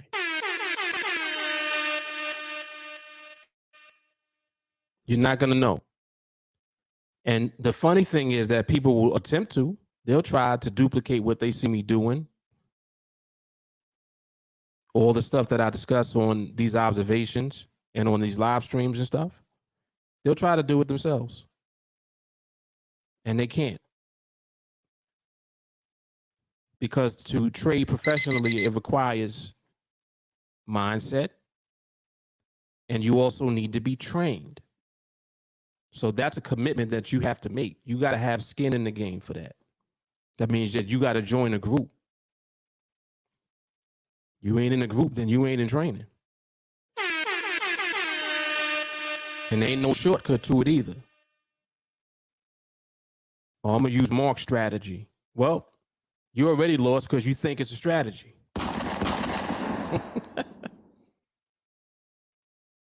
I'm going to use Mark's setup. Get this money, man. Mm-hmm.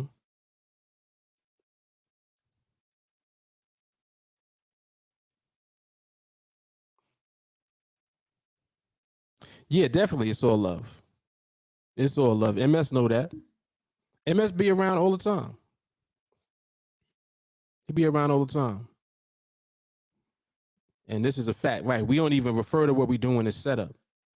I tell everyone every day to stop saying setup.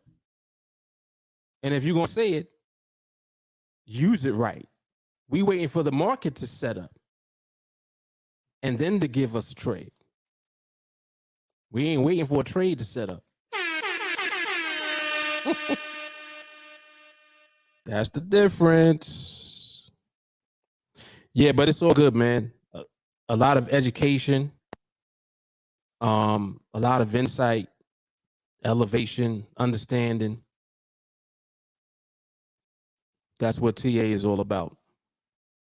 That's another reason why I want to do the call-in show, because I want to be able to have these conversations with people just in the trading industry in general, with whatever it is that they might be doing, because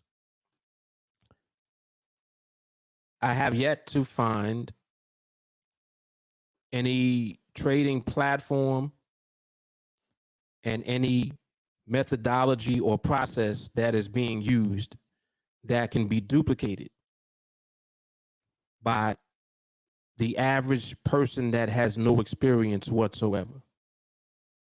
And I mean, someone that just comes in off the street not knowing nothing. You don't know anything about anything. How can you get into the trading industry and become a professional trader? That's the question. And we know the answer. The answer is TA, for sure. And that's why I want to have conversations, because if you disagree with that, you have to prove that if you're doing something else or better, you got to prove it. You can't just say it. You know, it's like people telling me all the time, I trade crypto, man. Crypto's better. How is crypto better than what we're doing? Last time I checked, you can't start with $100 in crypto and position yourself for financial freedom with $100. Last time I checked. As a matter of fact, last time I checked anything, crypto, traditional Forex, futures, traditional options, none of them, you can't start with no $100 and do nothing. I'm just saying.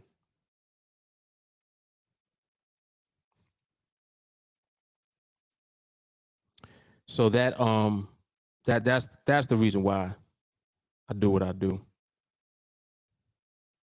Helping regular folks become professionals, because this is a profession. Make no mistake about it.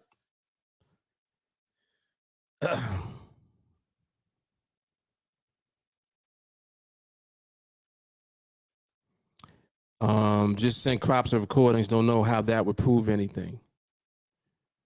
Well, I'm not asking you to prove anything. We already had a discussion. So when I was talking just now, I wasn't even talking to you. I wanted to see what you're doing, just out of curiosity, for the way that you're looking at the market. Because understanding the market and trading are two different things. I'm always interested in why you would trade. I don't necessarily want to know how you enter into a trade, but I do want to know why you would be in a trade to begin with. That's always what I'm curious about. But I'm gonna check it out. Let me see if I got anything. Let me see.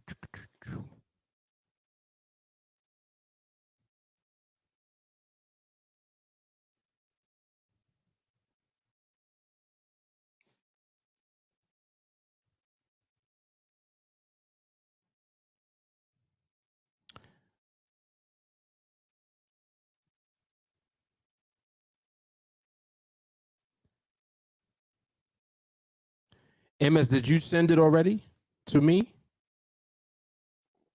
Oh, excuse me.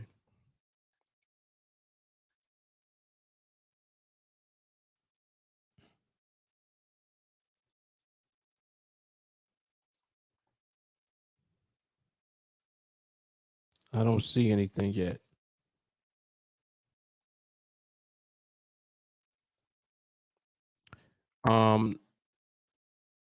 Hold on. Did you send it to this? Where is it? I'm gonna copy and paste the email, just in case maybe you typed in the wrong email. Let me paste it in here. Just TeamAllianceBiz@gmail.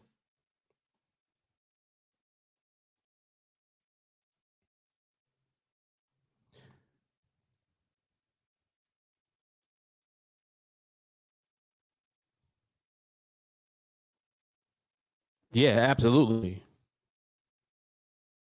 Absolutely. I've been asking for this for years now. Like literally, people have come on and they're talking about their success on other platforms and with different things that they do, and all of that is cool. Like I'm all for that. That's what I want. That's what I want. Can you use our observation video in the live chat to highlight what we're doing right or wrong, or give advice? Yeah, absolutely. That's what it's for. That's what it's for. Can you use our observation video in the live chat? So you're talking about the live chat here, Akuma? And Akuma, are you in training already? I'm not sure who this actually is.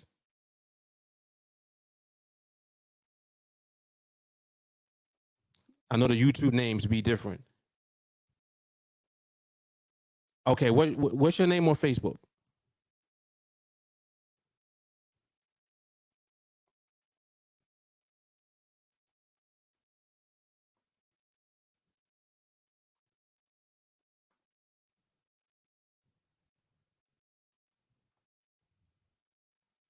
Yeah. This is typically how it goes right here. That's typically what it is.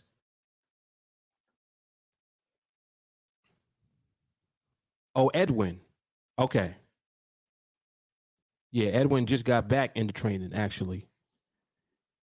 So okay, so you have an observation. You want me to review it in the group chat, or you're saying to review it here? You're asking if I can review it here.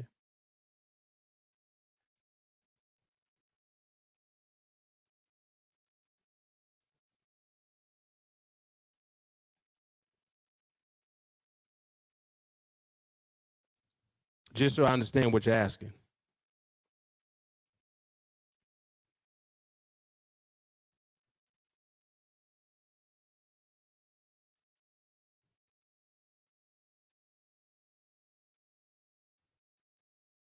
Well, definitely, we already do that in the group chat.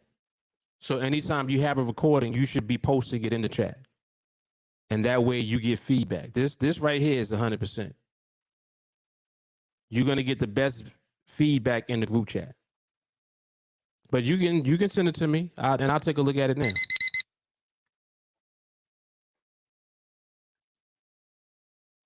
Send me the how are you recording? You have the links? Like, is it a link, or are you uploading it into the chat? If you have the link, send it to me here, and then I'll open it up and we'll take a look at it now.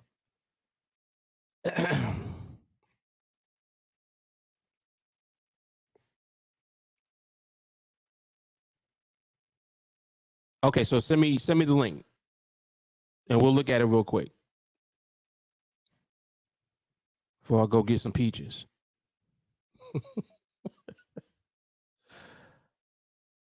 I need some Dole peaches in my system.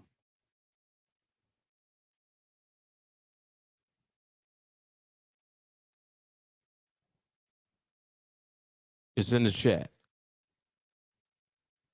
Come on, Edwin. I don't like scrolling. I guess nobody told you I don't scroll in the chat, huh?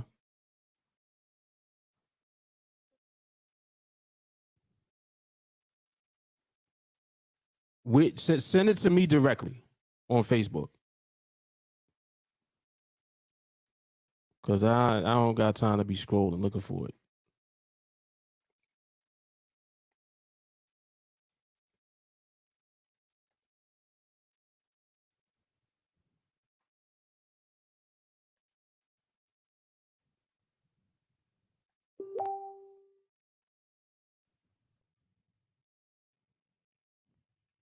Okay, I got it.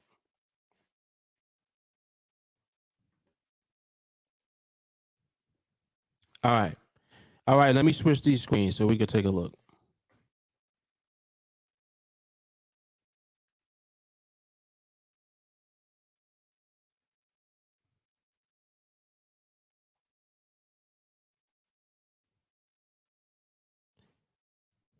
Let's go to the videotape.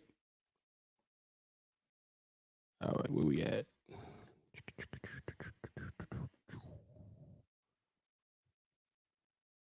All right. Wait, ain't there a way to make this bigger? You can't expand this? I guess not. I thought you could expand this, but maybe not. Let me see something. Oh, yeah. Down here.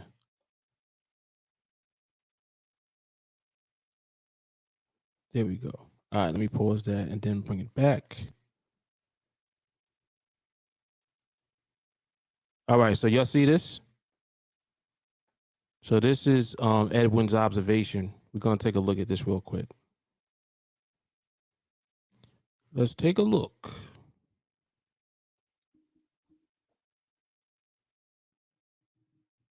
So this is the 420 on the dollar yen. Is this today?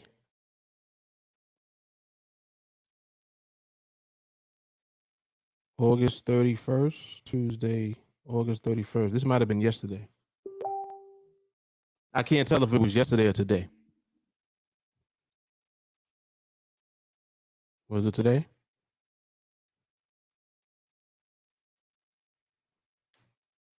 All right, so we had 2 minutes there. Let me fast forward a little bit. Minute and change.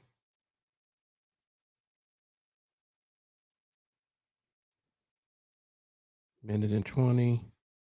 Wait, let me go back.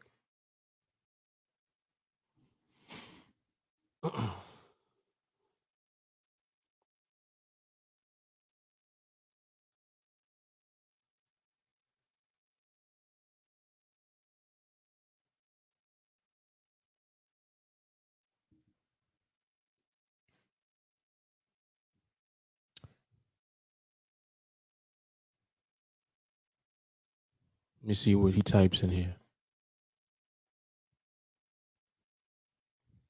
Thought about typing something and then he closed it.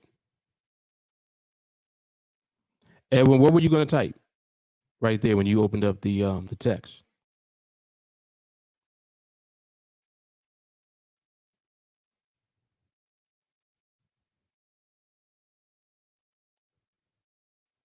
One, 4, 3.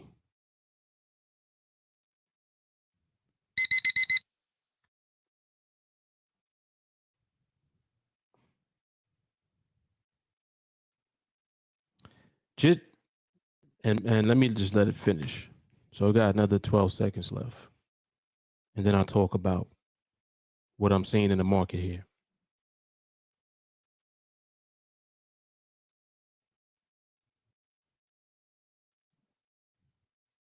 Okay. All right. So first of all, this was an excellent observation.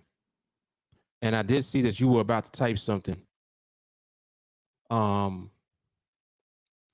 I'm curious to see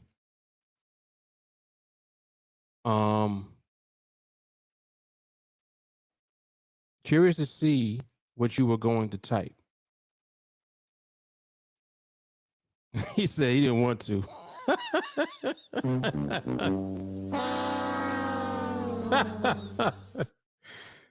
Come on, Edwin. Don't be scared, man. Type it. Shit. What was you going to type? But no, first of all, this was an excellent observation. I see that what you're doing is you're recognizing the market transitioning.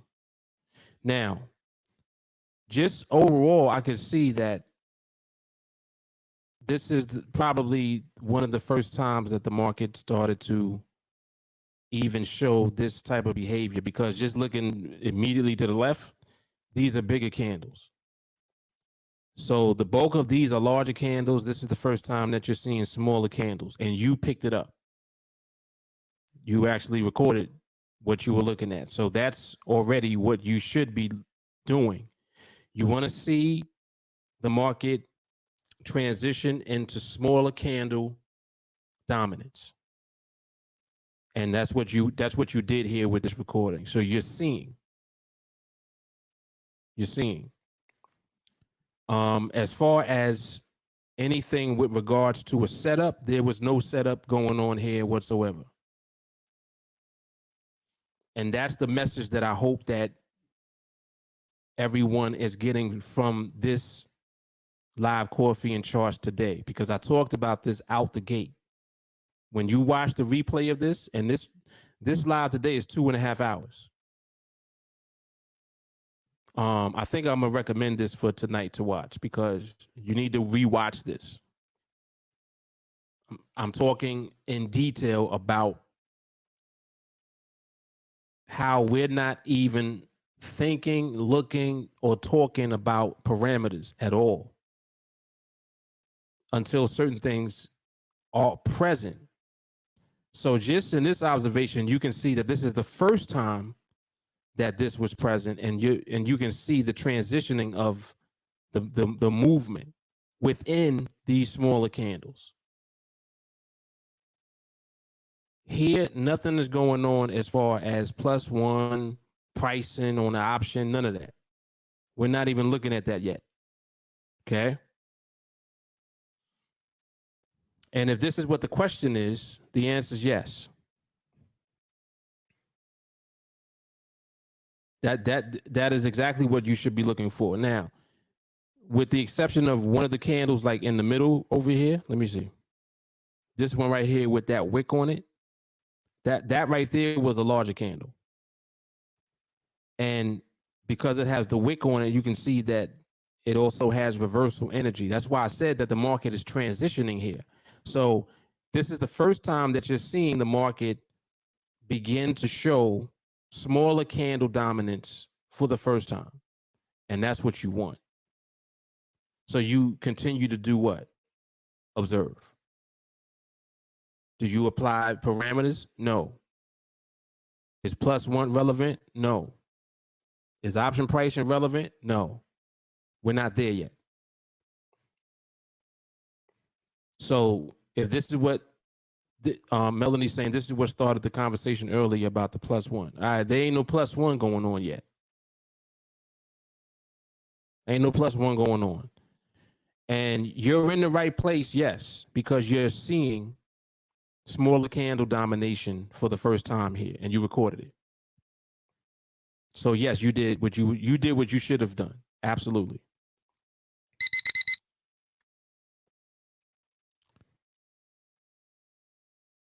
And this is Whitney. I don't think about all that pricing stuff till I see RCB. Just wanted to make sure everyone knew what he was referring to also. Yes, it gave clarity.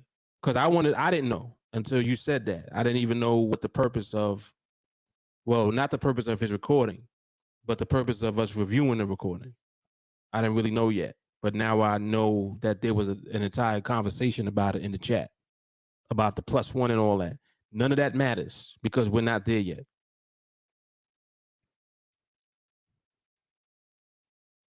Plus none.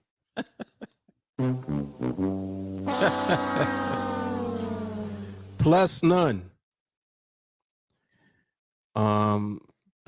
Wait, hold on. Personally, I know I'm not on that level of training yet. I'm still on behavior and RCB. Behavior and RCB is the training. Hold on. So, Whitney, you're on the level of training that you should be on if you're focusing on behavior and RCB. That's where you should be. The rest comes in time when you understand behavior, RCB, stability. When you understand that first, you'll know how to apply parameters. You'll know. When the market gives you the trade, you'll see it. You know what it looks like. You ain't gonna have to ask nobody anything. Oh, was this valid? Yeah, man. Yeah. Yeah. All right, very good. Yeah, Edwin. So continue to do this. Record, and next time when you about to pull up that text box to write something, just write whatever you was gonna write. All right, you don't got to feel funny or feel no kind of way about it. This is how you're going to grow. This is how you're going to grow. This is how you are going to elevate. You're going to build, everything that you need in order to become a professional at this. This is what we do. This is it. So excellent job. Very good. Excellent job.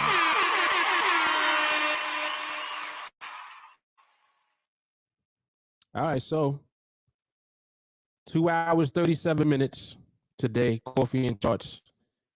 This is volume, I think 24, if I'm not mistaken.